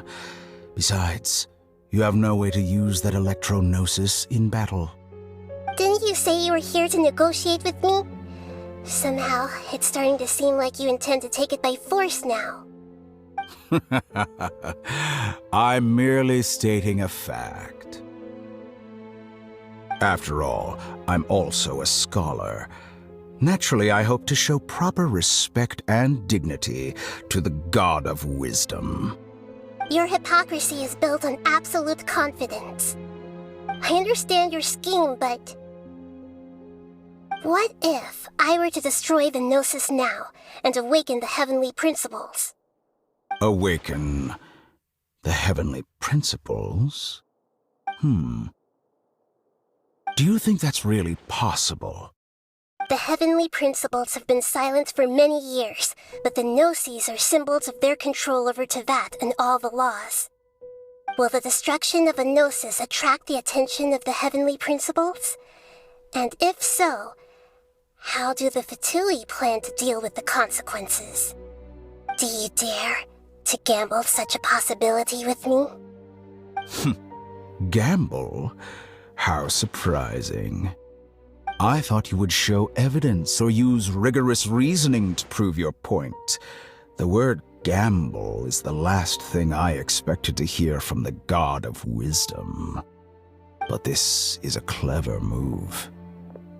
You must have seen through me when I first captured your consciousness.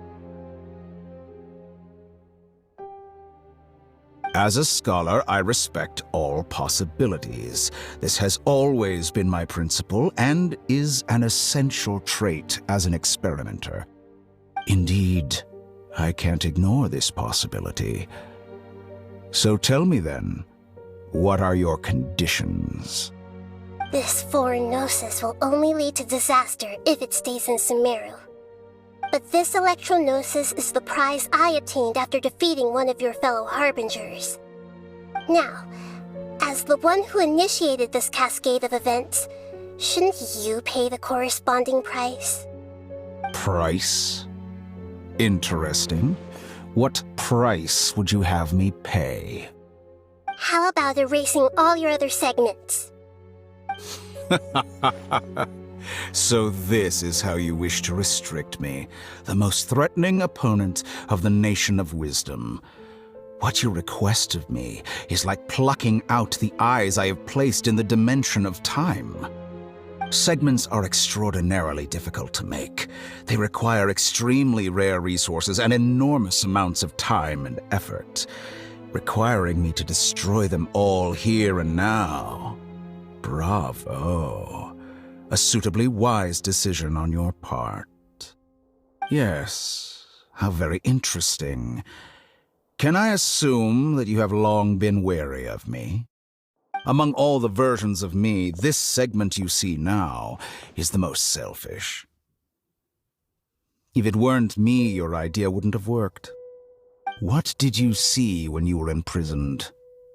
You were observing me, and that's how you know I've long grown tired of their doubts and endless arguments. Like you said, it's difficult to make peace with yourself. Being as smart as you are, have you managed to do that? I see. If you think all those versions of me are worth a gnosis, then deal.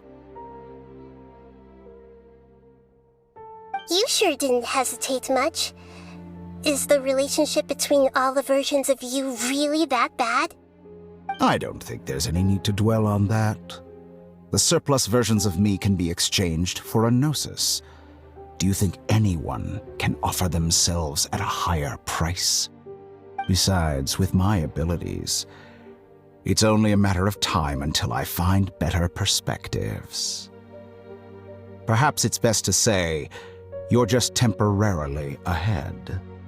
But what I'd like to know is, how can you be sure that I've really erased them? I can see your remaining honesty.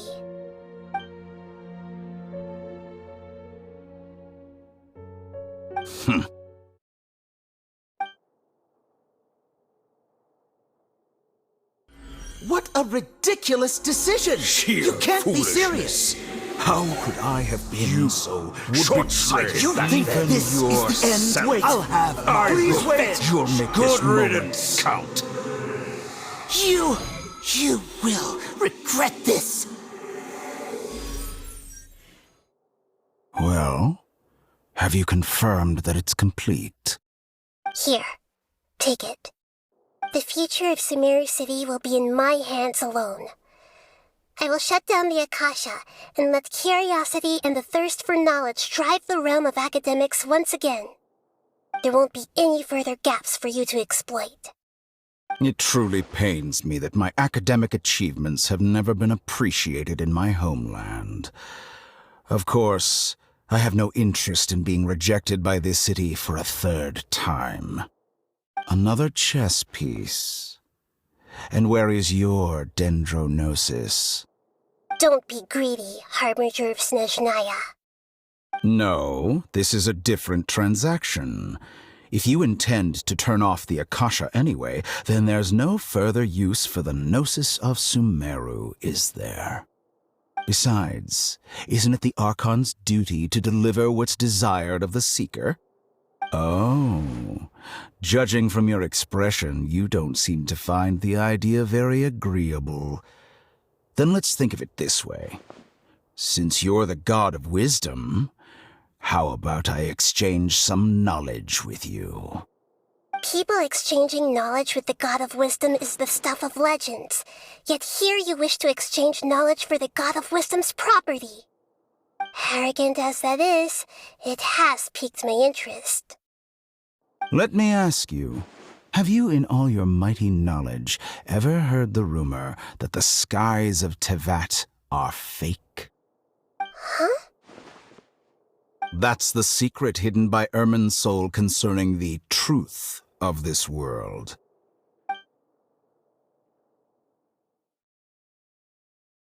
Once I finish telling you about this, it will be time for me to say goodbye. With negotiations, we've all gotten what we wanted. I'm very glad I got to meet you like this. Your arrogance may know no bounds, and convictions may mean nothing to you. But I'll still listen to what you have to say.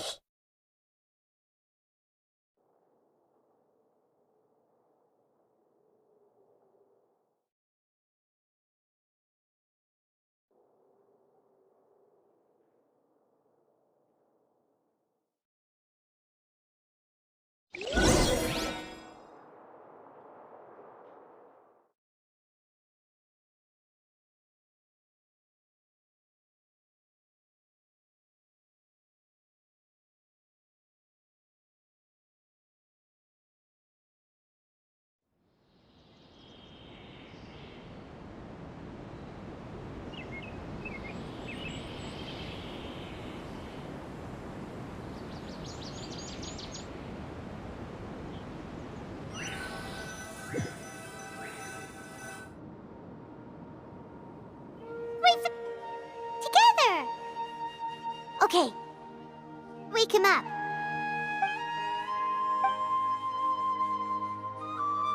Are you awake? Kali says it's time for breakfast. Come on, get up! Good morning! How are you feeling today? Good to hear. It looks like we've recovered pretty well. Not even Tainari could stop us from going out now, right?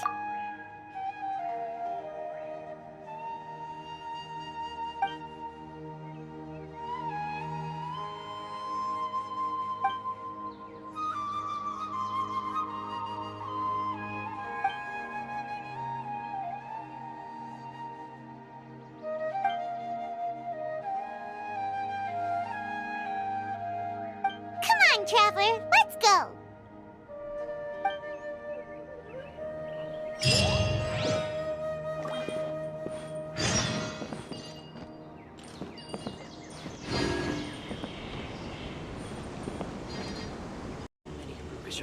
Good morning. Looks like you're awake. Yep, yep. I prepared some breakfast today. Please have a take. It's nice to have you here so we can eat something yummy. Well, now that I've recovered from Alizar, I'm feeling better than ever. I can even prepare 4 or 5 meals a day now. And Paimon bets they're all delicious. Oh, by the way, someone brought a letter for you after you went to sleep last night. Nope. Paimon wanted to read the letter with you after you woke up, so Paimon didn't open it. All right, let's read it now. Oh, it's from Nilu. Ahem. We're going to hold a feast at the Grand Bazaar and celebrate Sino's reinstatement as the General Mahamatra. As heroes of Sumeru, please be sure to attend. I'll wait for you. The date of the banquet is written on the back. It's in 2 days. Oh, I've also heard that you've become heroes here as well. That's amazing. Sometimes I'm really envious of strong and confident people like you. Oh, you're embarrassing me. Anyway, let's go to the Grand Bazaar to have a look. Oh, before you leave, be sure to inform Master Tainari.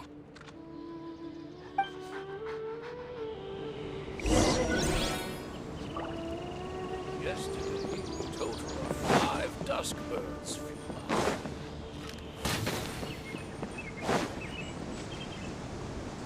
Tainari!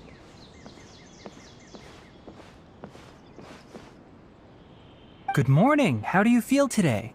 We feel much better. How about you? I'm recovering well. Thanks for asking. But from the looks of it, you seem to... It's fine. I'm not that busy, really. The Elazar patients have recovered, as well as Hypatia.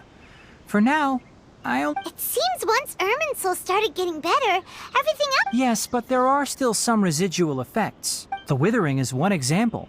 Though it won't spread anymore, the existing zones won't just disappear. We forest rangers will still need to do the work. By the way, we have some good news. Sino got his position back.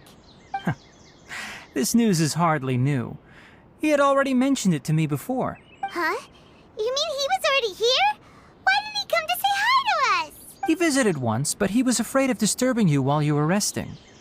He just asked me a few questions and left. Then you probably already know all about the celebration feast. Celebration feast? No, I haven't heard anything about that. Huh? But didn't Nilu say in her letter that they would celebrate Sino? He didn't tell you? Perhaps, or alternatively, he doesn't know about it either. Come to think of it, Sino doesn't seem like the type who'd enjoy a celebration feast.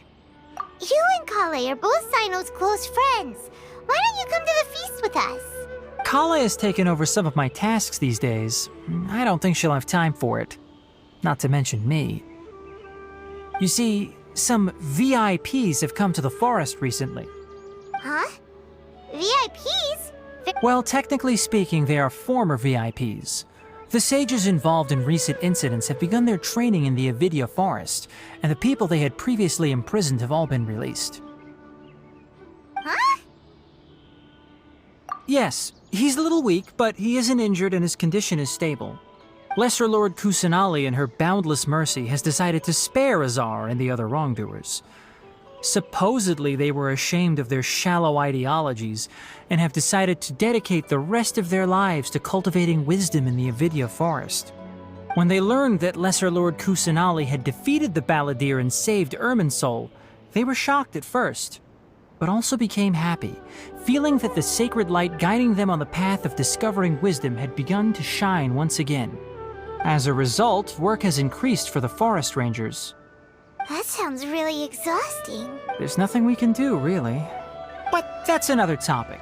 Back to the matter at hand. Are you two planning to head out? Ah, right! We're here to request permission to head out. Would that be okay? You've recovered well. You may go, but be careful. Yay! Will do!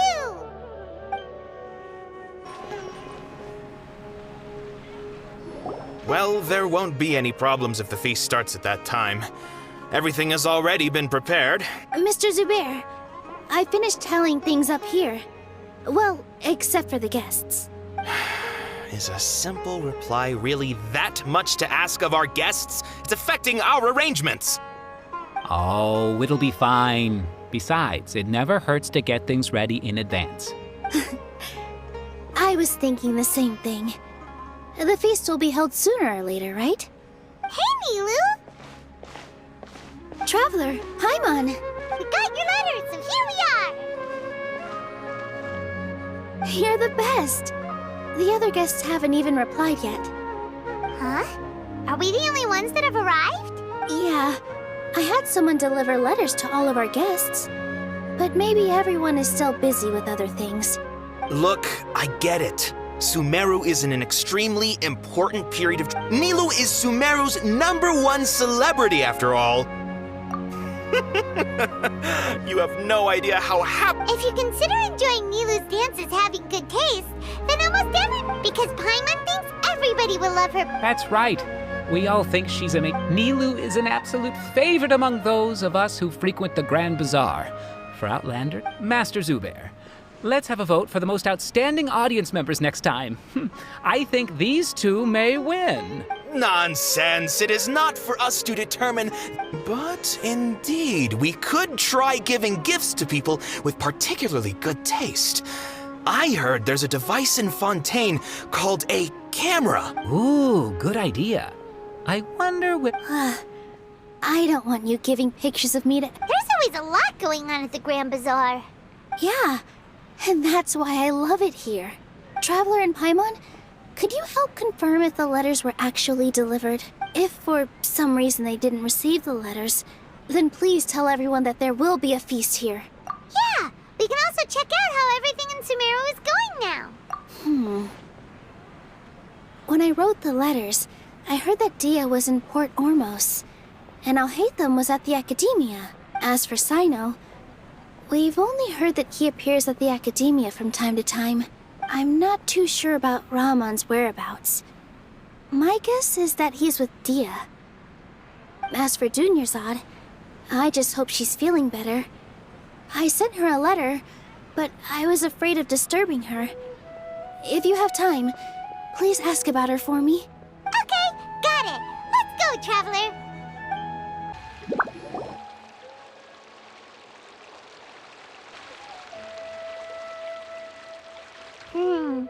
We haven't haven't seen Alhaitham anywhere. Let's ask that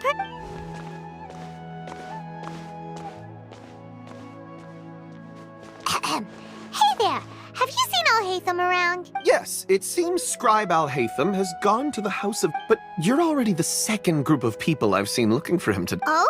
Who else was looking for... Mr. Cave was just here asking about him. You wouldn't believe... Don't tell me everyone's here looking for gossip about the sages. No way! We're strictly here on business. Ah, I see. Sorry, I thought maybe everyone...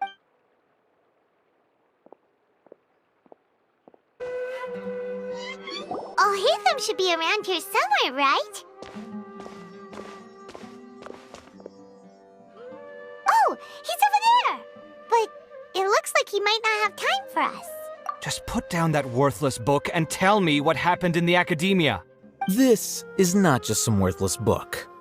Do you have any idea how difficult it is to find a physical book like this in Sumeru? It doesn't matter. It's probably just another thing that you used your authority to get your hands on anyway.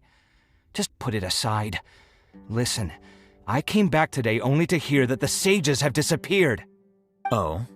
You sound surprised. I thought you would already know the inside story. Would I be here asking you if I knew? You're the scribe, not me. So just tell me what you know already. Well, I almost became a sage. Huh? Oh, don't sound too surprised now. You're the renowned Kaveh, light of the Ksharawar. Besides, as a master builder and craftsman, Why do I feel like you don't really... Huh. What makes you say that? Maybe it's because you've never said anything good about me before. Yeah, well, I share a similar sentiment. And anyone who knows you as well as I do would surely do this. Oh, you... See? This is why I hate discussing anything with you. Your ridiculous and arrogant attitude... It seems that you really can't stand... Ha! What was your first clue? Well, then you might as well move out of my house. Are you threatening me? Stooping to a new low, I see. Ugh, and don't change the subject. You, a sage? What a joke. The academia might as well just close tomorrow. Are they having a fight? Forget what's going on with the academia. Haven't you been busy with your construction project? Tell me, when are you going to build yourself a mansion? Don't get me started. I get angry. So, what great building did our master architect work on this time?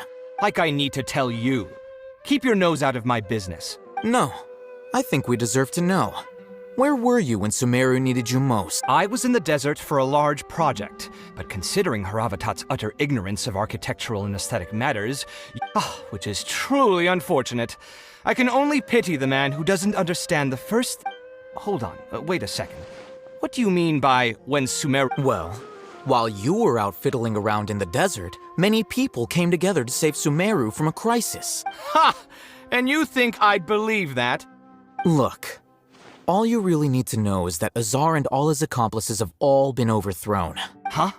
What nonsense are you talking about? It's no skin off my nose if you don't believe me. It's not like my Darshan was the one trying to apply for funding from the Grand Sage.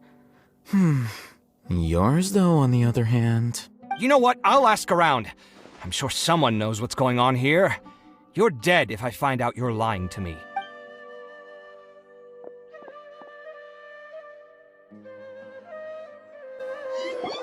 Hey, Alhaitham! Oh, it's you two. What's the... We're running some errands for Nilu. Have you received her letter? letter? Nilu said she sent out a letter inviting everyone to a celebration feast in 2 days. If she addressed the letter to Alhaitham of the Academia, then the letter should have... I've been busy these days, so I haven't had time to check for any new mail at my office. I only now have some... Have you always been so busy? Of course not. I'm only busy these days because several sages have been dismissed recently and the... Kainari told us they all went to train in the Avidia Forest. That is already the best possible ending for the likes of them. 4 of the 6 great sages were possessed by their desire for power and attempted to create a new god. In order to pull it off, they even imprisoned the other 2 rational sages. To imagine such things could take place in the academia. I don't know. Yeah, you're right. Huh. Feels kinda strange to hear them called that after all this time. Yes, at least that's how they're. It's said that when the Academia was first founded, the Dendro Archon herself established the 6th grade. Numerous Darshans have sprung up and faded. Only the 6 Darshans, attaching themselves to the 6th grade schools, have stood the test of time and obtained permanent seats in the Academia. Now, the 6 Darshans are nearly synonymous with the 6th grade schools, and the leaders selected for the schools are the 6th grade sages. Among the 6th grade sages, there is one central leader, the Grand Sage. Unfortunately, only the sages from Vahumana and Amorta remain now. They were imprisoned for opposing Azar and were only rescued after Azar. So who's managing things in the other 4 schools now? Do they need to— Yes. Normally, new sages are selected. Oh, didn't you just say something about becoming a sage? If they pick you, then we'd have a huge connection. Yes, about that. You didn't. The person in charge of personnel affairs nominated me to be the Grand Sage in place of Azar and help Lesser Lord Kusanali manage the Academia. But... Huh? But... why? Ugh, can't you be a little more ambitious?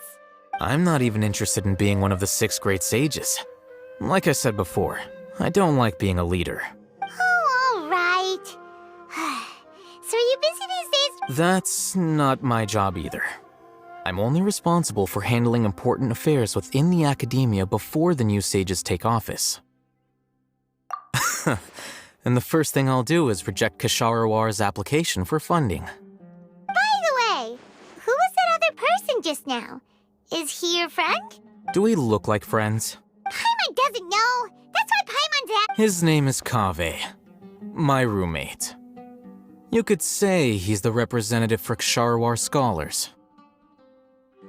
Which is exactly why he always has so many problems. So everything that's happened recently must be a huge change for the people of Sumeru. Such is the work of the Academia. Well, anyway, no matter how busy you are, since you are our planner, remember to attend the celebration feast in 2— Alright, I'll see you there.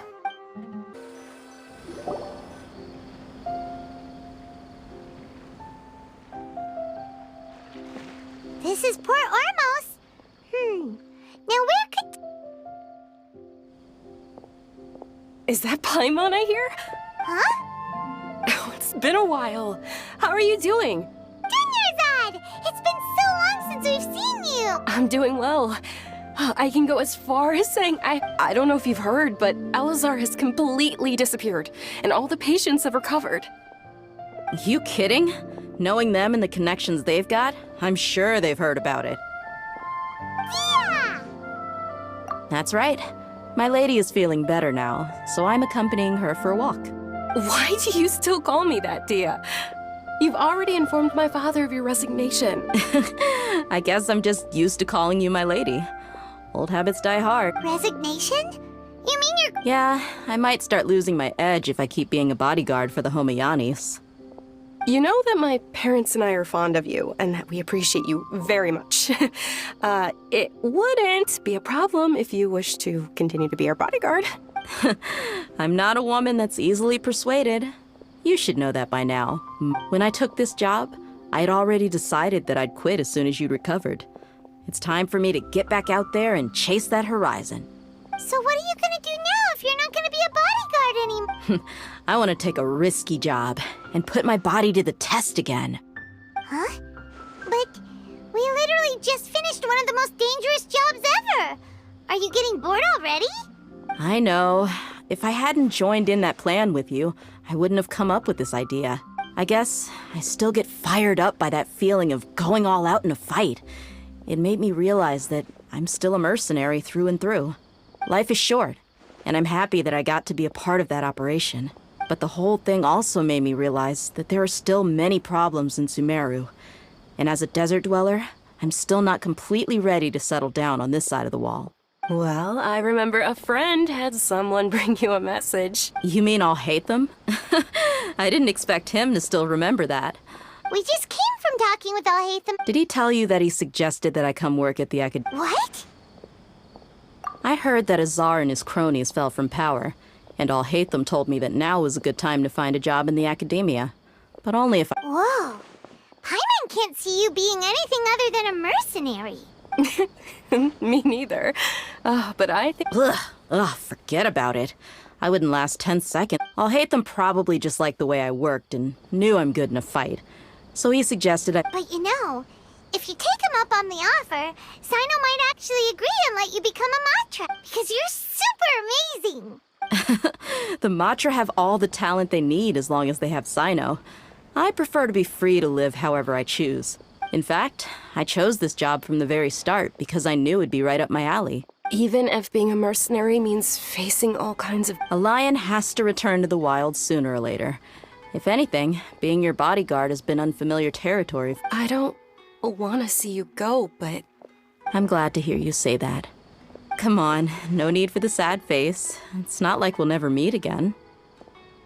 Once the whole Dendro Archon thing is settled, everything in Sumeru will take a turn for the better. But a peaceful society will probably mean less demand for mercenaries like me. Before long, we'll be a dying breed. So I'd better get to... Huh?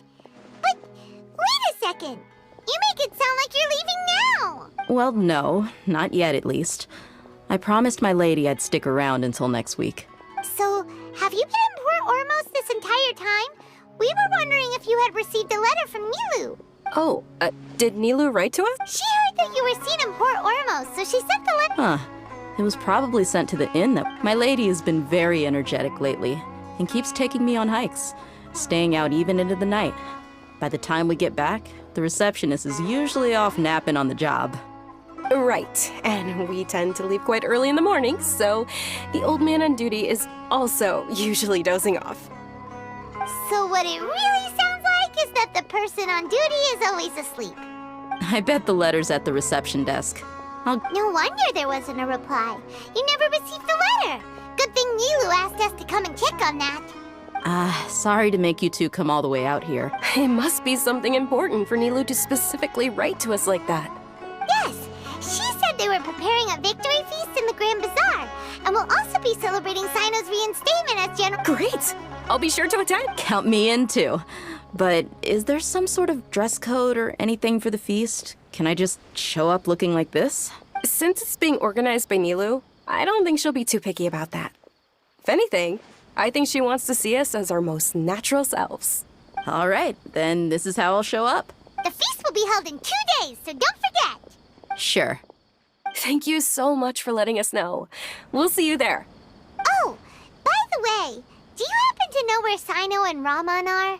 The General Mahamatra always comes and goes without a trace. Normally no one knows his whereabouts. Oh. But last time we met, he mentioned that he had something to do in Aru village. You can try your luck. As for Raman, your guess is as good as mine. I only remember he said that he had something to discuss with Sino. You can ask Sino. Don't mention it. All right, on to our next stop. After recovering from Elazar, everything seems so different to me. When I look at the scenery I visited before, it has a completely different feeling. Yeah. You need to be stronger than an ox to take life by the horns. I think I've heard you say something like that before. But today, I finally understand what you mean. Is there any place you'd like to go? I can accompany you. What if I tell you that I want to go to the desert? Fine by me. If we go to the desert, I can introduce you to my friends there. But we should prepare and get everything we need before setting off. Let's go! I'll go pack my luggage now. After we're done with the feast in 2 days, we can go have fun in the desert. You can count me in. It's been a while since we last visited Aru village. Ah, there's Sino!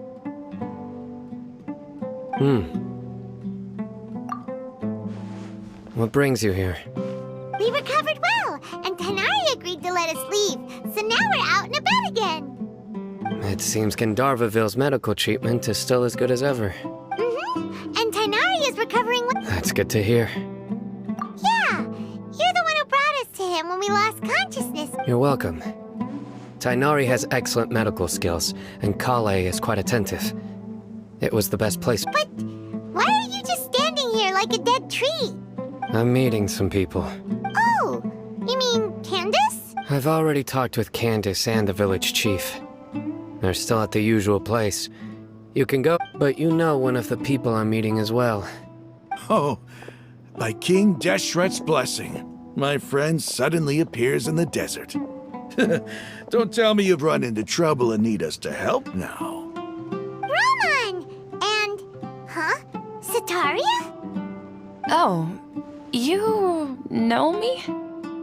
Oh, well, you're pretty famous in the academia. Don't worry, these are our friends. No need to be so guarded. I see. I'm doing well. Many good things have happened recently. Same here. Really, I feel that my whole life has started to shine after suddenly finding a new direction. Oh, tell us everything. Yeah, you go ahead. Alright, well, I suppose I should start by saying I've decided to leave the academia. What? It's not that I've given up on being a scholar. Instead, you could say I've found a new identity. I will no longer pursue research like a typical scholar, but I have not completely given up on my relationship to knowledge either. I can see what you're saying now. What do you mean? I plan to leave the academia and return to teach here in the desert. Wow, so you want to become a teacher? Sataria will return to support education here and teach people from the desert. She can't teach everyone on her own, but there are many of us Eremites all over Sumeru. She came to discuss a collaboration with me and hoped that I could bring her ideas to the Eremites. Yes, it's my hope that the Eremites can help me select a group of smart people with the best aptitude for teaching. I'll teach them, and after they've finished learning from me, they can go educate more people.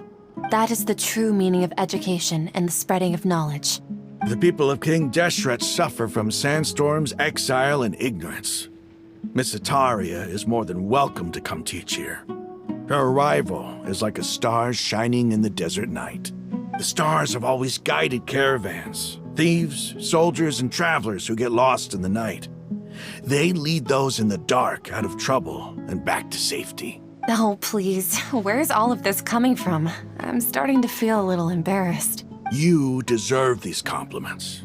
Mercenaries are accustomed to danger and don't fear death, which is why we recognize extraordinary actions that common people would easily overlook.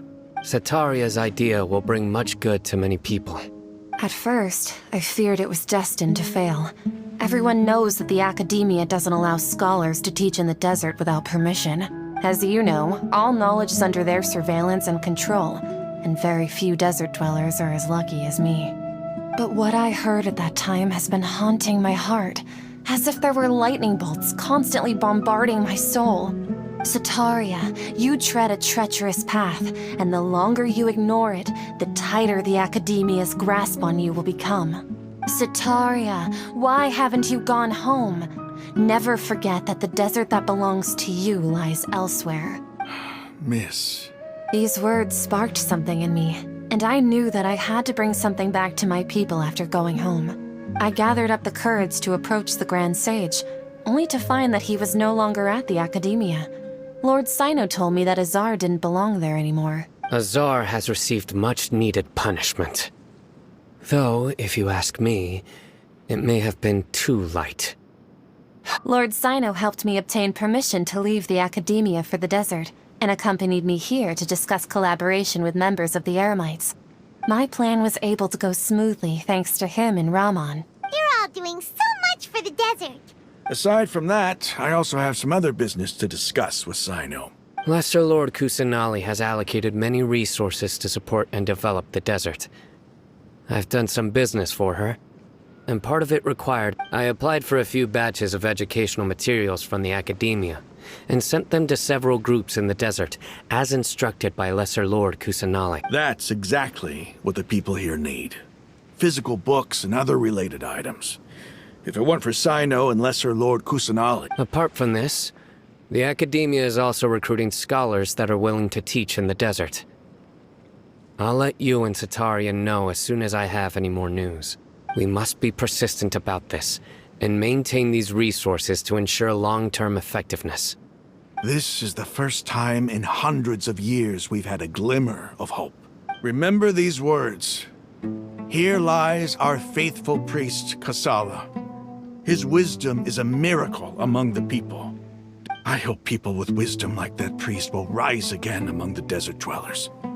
Then we'll once again see the wisdom and glory that once shook the world. Enough about us. Are you here to discuss some business too? No, not at all.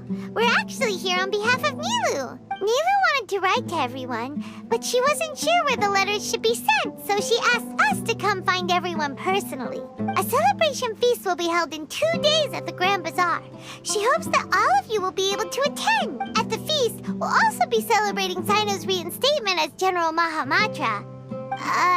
Although, judging from your appearance, it seems you've already been reinstated.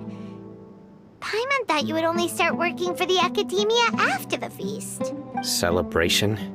Feast? It's the first I've heard of it. Tighnari was right. He really didn't know. This feast is for you, Sino. Sounds to me like you'll have to be there. It's rare to see that kind of expression from Lord Sino. You must not like feasts. No, not really. But Well, I still have a lot to handle here. Besides, I need to look after Miss... I'm afraid I won't be able to join you. Although, if you'd be so kind, please give a message to Miss Nilu for me. The message is, I'm sorry for how I treated you before, but now I understand the beauty of your dance. It's like a light shining in the sky. You and the art you symbolize are not only beautiful, but also lively and powerful, so much so that it was prohibited. Please keep dancing, and someday I'll be able... Okay, we've got all that down. Our job here is complete as well. Oh, Sino, remember, party's in 2 days. Make sure you're there. got it. Everybody's already here. Looks like we're the last ones to arrive. I'm here. Ah, there you are. Well, look who finally decided to show up. You look like you came here immediately after finishing up some work. I'm very happy to see you here. But we're not late, are we? It's just that everyone else arrived ahead of time. I propose that the last one who arrived be put in charge of today's speeches. Nah, there won't be any speeches today. Oh, really? Well, even better.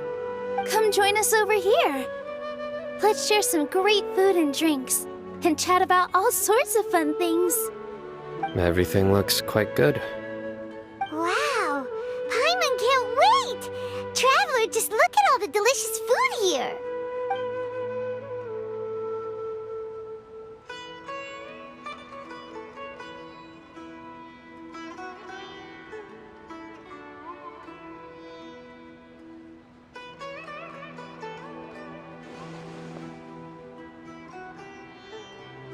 Whoa, it's so delicious! Oh, this grilled meat tastes amazing! The food was specially prepared for you by everyone in the Grand Bazaar. And we have gifts that were sent by the residents of Sumeru City when they heard we were holding a feast. Everyone that came said that you saved Sumeru, and wanted me to thank you all on their behalf. Ah, feels kinda nice to be seen as a hero. I could get used to this. Being a bodyguard is also a hero's job. You've always been amazing, Dia. My lady sure has a way with words. Thanks. And I'm happy to meet everyone that participated in the great plan. Don't mention it. Come to think of it, we've really done something impressive together. We owe it to our abilities. And luck. Really? Why do I remember everybody thinking that luck was against us and feeling like we hardly had a chance of succeeding? That's how I remember it too. It's luck that brought us together, and it was luck that let us form a team. Then, it took even more luck for us to formulate a plan and implement it successfully. Moreover, judging from the results, everything worked out well. Yeah, everyone gave it their all when it mattered most. It was almost like a performance. We took the stage and put on our best show. Everyone played their part, and thanks to everyone's efforts, the performance was a great success. So, would you say we're good actors too? It's such a blessing that Lesser Lord Kusanali was. Yes! Even after being abandoned and neglected so many times. Lesser Lord Kusanali once used all her power in a great disaster, which resulted in her losing all her wisdom and memories of the past. The Academia basically abandoned her because of it. This should be something everybody should remember. Huh? You look surprised. I didn't say anything wrong, did I? No, everything you said is correct. That's good. Something wrong? Yeah, what's with that face? You knew all of this already. Even if those two giants of the Academia are here, I still have to say it. Those sages really have some nerve. 500 years ago, Lesser Lord Kusanali used all her power for the people of Sumeru.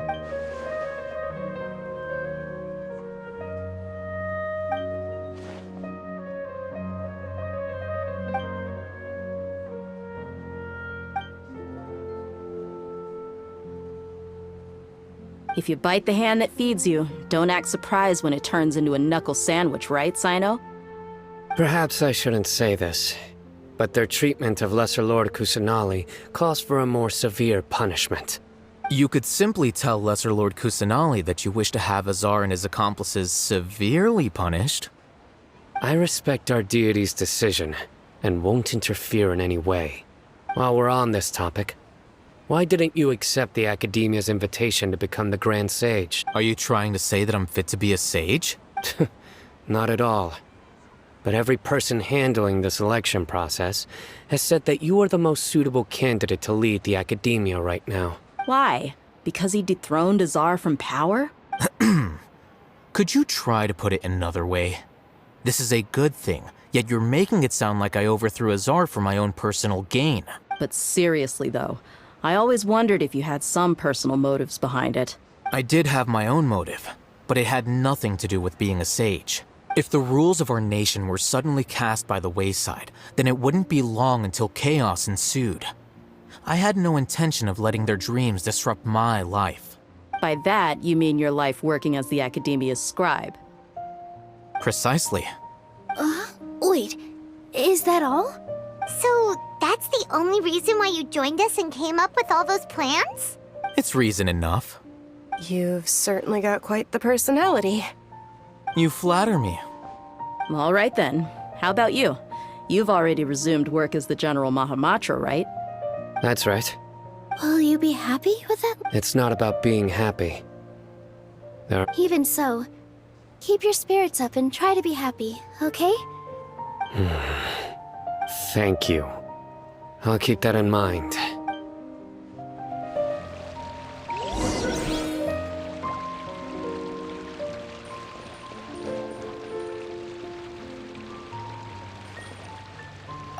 Ah, there you are, traveler. Well, how is it? Are you enjoying the feast today? If there's anything you're unhappy with, just let me know. That's good. It's the first time I've ever invited so many exceptional people to one place. I was a little nervous myself. You see, every guest here is quite extraordinary. It's unbelievable that we've got everyone together here. Make sure you live it up tonight. I'll be happy as long as you're enjoying yourselves. I'm honored to have her think of me this way. If I have a chance in the future, I would really like to invite her to one of my performances. I can't explain why, but I just feel elated right now. Thank you.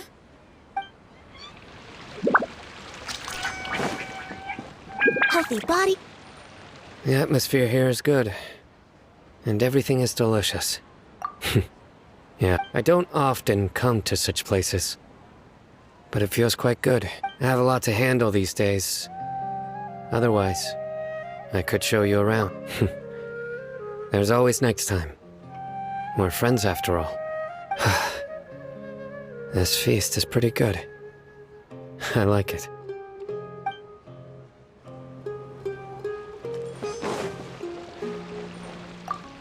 I seldom participate in such lively gatherings, but the atmosphere here is quite good. No, this gathering today has a unique meaning. The Grand Bazaar is lively because the people here feel happiness from the bottom of their hearts, unlike the farces at the Academia. That happiness is an emotion that'll be forever alien to those bookworms who have driven themselves insane by studying. I seem to have taken both keys when I left the house.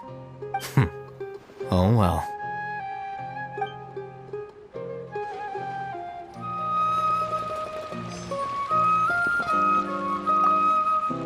My lady, the grilled meat over there is delicious. Have you tried it? Yes, I also tried some fruit just now. Oh, they're very sweet.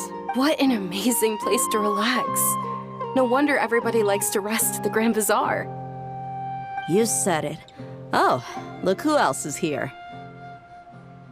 Hello. Oh, I'm so happy Nilu invited everybody. Oh, now I have the chance to meet all the heroes. Hey, less of that polite chit-chat and more eating and drinking. The feast is about having fun, not stuffy formalities.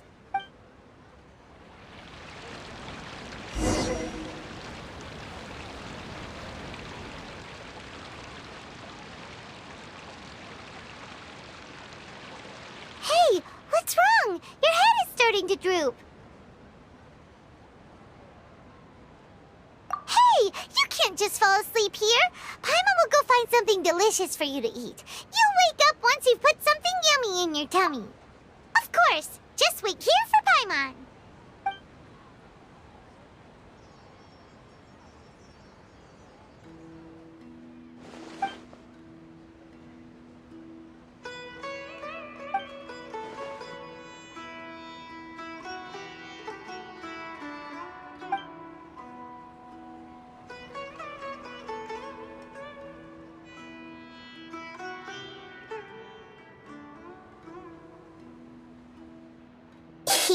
It's me.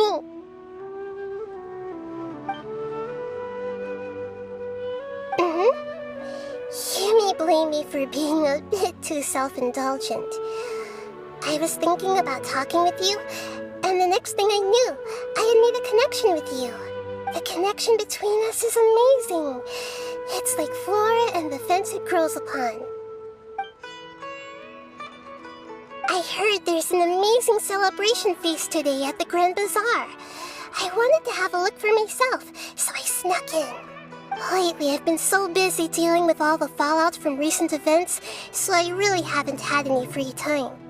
Although you've already helped me with a lot, there's still one more thing I hope you can help me with. Please say thank you to everyone for me.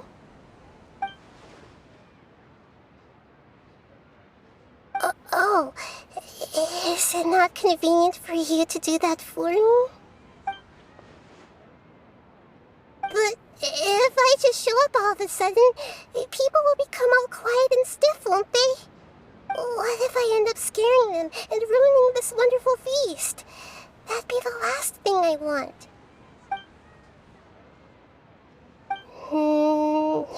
Let me think about it. Okay. Yes, I have.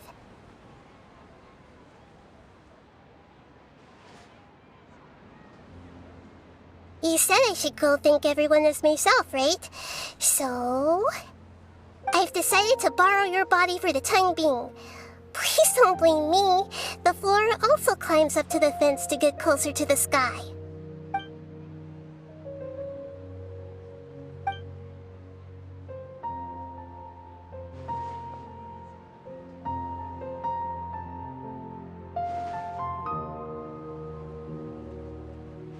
Everyone! Are you awake now? Paimon was just about to bring you the food. It's me. Huh? That voice. Nahida? Hold up, what's going on? I didn't expect to have a conversation with the consciousness of Lesser Lord Kusanali in the Grand Bazaar. Interesting.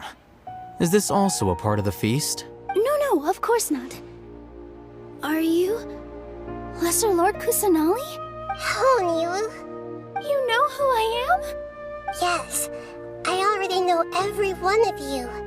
Nilu, Alhaitham, Sino, Dia, Paimon, and Dunyarzad. Lesser Lord Kusanali? I took the liberty of occupying the Traveler's body so that I could thank all of you in person. Thank you so much for rescuing me, even if that meant placing your own safety in peril and taking the risk of becoming enemies with the Academia, the sages, the doctor, the balladeer, and even the entirety of Sumeru. Without you, without any of you, I would have been in a much more difficult situation. Had you not helped me to resolve the crisis, not only I, but Sumeru and even the entirety of Teyvat would have suffered great misfortune. People refer to you as the heroes who managed to rescue a god. I'm quite fond of this name. It not only explains your identities, but also bears witness to your relationship with me. Please, allow me to present to you my most sincere gratitude. Lesser Lord Kusanali, you have done so much for Sumeru, and I didn't even have a chance to do anything for you. You don't have to do this. Dinyarzad, the suffering you endured during your illness is also proof of you being with me and praying for me. Thank you. You don't need to be so ceremonious. It's always been my duty to protect you. This is how the relationship between the Academia and Dendro Archon should be. We just did what was necessary and set things back on the right path. You're an Archon, but you act so humble. You really don't need to be so polite with us. I'm honored to have been able to take part in this plan. I hoped you liked the dance I dedicated to you. Thank you, all of you. Thank you so much.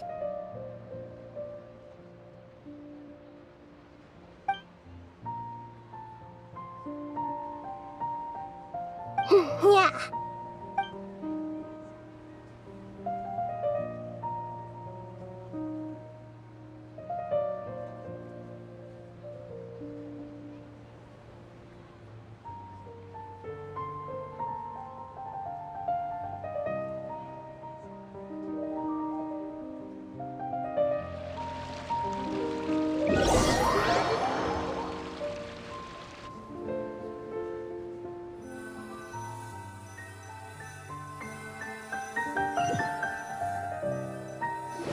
Are you awake? Did you rest well? After Nahida left, you ate a lot of food. You've become a glutton. That just means you still have a lot to learn from Master Paimon, the Sage of Gluttony. Alright, since you're awake now, should we go and have a chat with Nahida? She should be in the Academia right about now. If you have any questions, now's your chance to ask.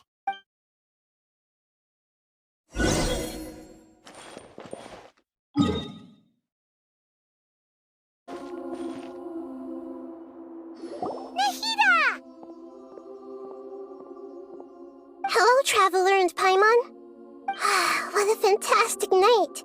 I'm still immersed in all the happiness and joy, like a candle floating on water.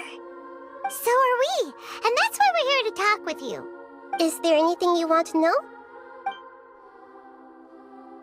After recent events, the Akasha can no longer function as it used to. I've given it some thought, and have decided to shut it down permanently. But this is definitely not a bad thing. Even from the beginning, I've been planning to shut it down. The Akasha's centralized administration of knowledge has always restrained people's curiosity and curtailed the number of paths available to them. I don't think this is good for Sumeru. Although people may initially feel a little uncomfortable with the loss of the Akasha, they will soon understand that this life is more suitable for them. And as for the future of Sumeru, I'm preparing to regain control of the Academia. The former sages have received their punishment, but the new sages have yet to be selected. I will oversee the process personally. I hope that the new 6 great sages will be more focused on academics.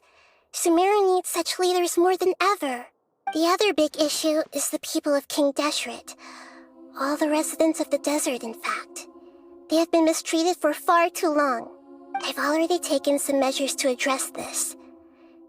It will take some time to rebuild everything, but no matter if it's culture, friendship, or trust, we will rebuild it.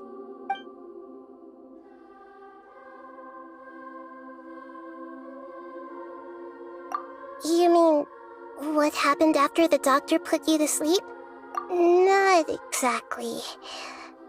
The top-ranked Fatui Harbingers, up to number 3, possess power comparable to that of gods. I was no match for him in that kind of situation. However, in spite of the bad situation, I still managed to make a fair deal with the doctor. I'm sure you remember the entity that changed your fate, the Heavenly Principles. In fact, the Heavenly Principles has been quiet since the Conria disaster 500 years ago. I used this point as leverage against the doctor. I told him that the Heavenly Principles may be awakened if I destroy the Gnosis. Although it was just a bluff, he still fell for it. I assumed that the Heavenly Principles wouldn't just stand by and let such extensive damage to its laws take place. And as for what I exchanged for the Gnosis, the exchange served as both punishment for the doctor, as well as a boon of new knowledge that I couldn't refuse as the God of Wisdom.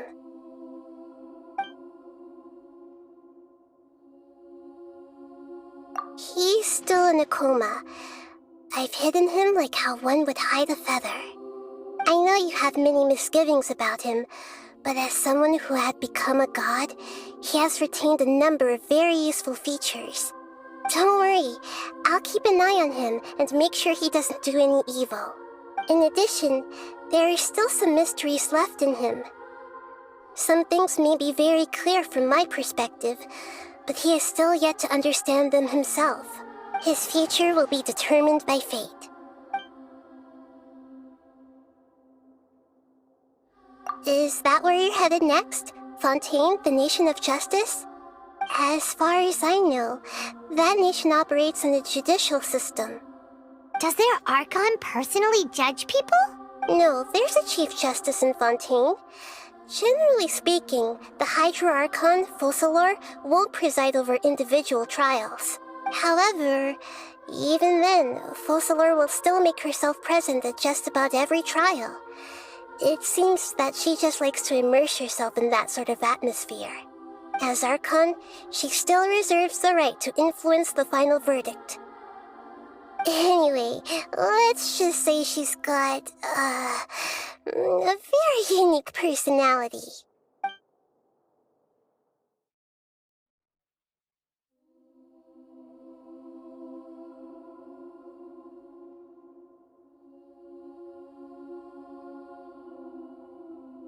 Are you sure? Isn't there something else you haven't asked about yet? Huh? You mean... About your sister. While you were resting at Gandharvaville, I took some time to perform an Irminsul search for information on your sister.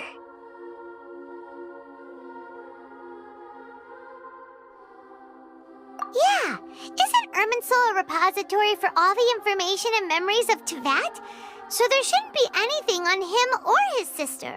This is true in your case. Irminsul indeed does not have any information on you. However, there must be something different about your sister. Because as it turns out, the world has recorded information on her after all. What? There is only one possible explanation. She belongs to this world.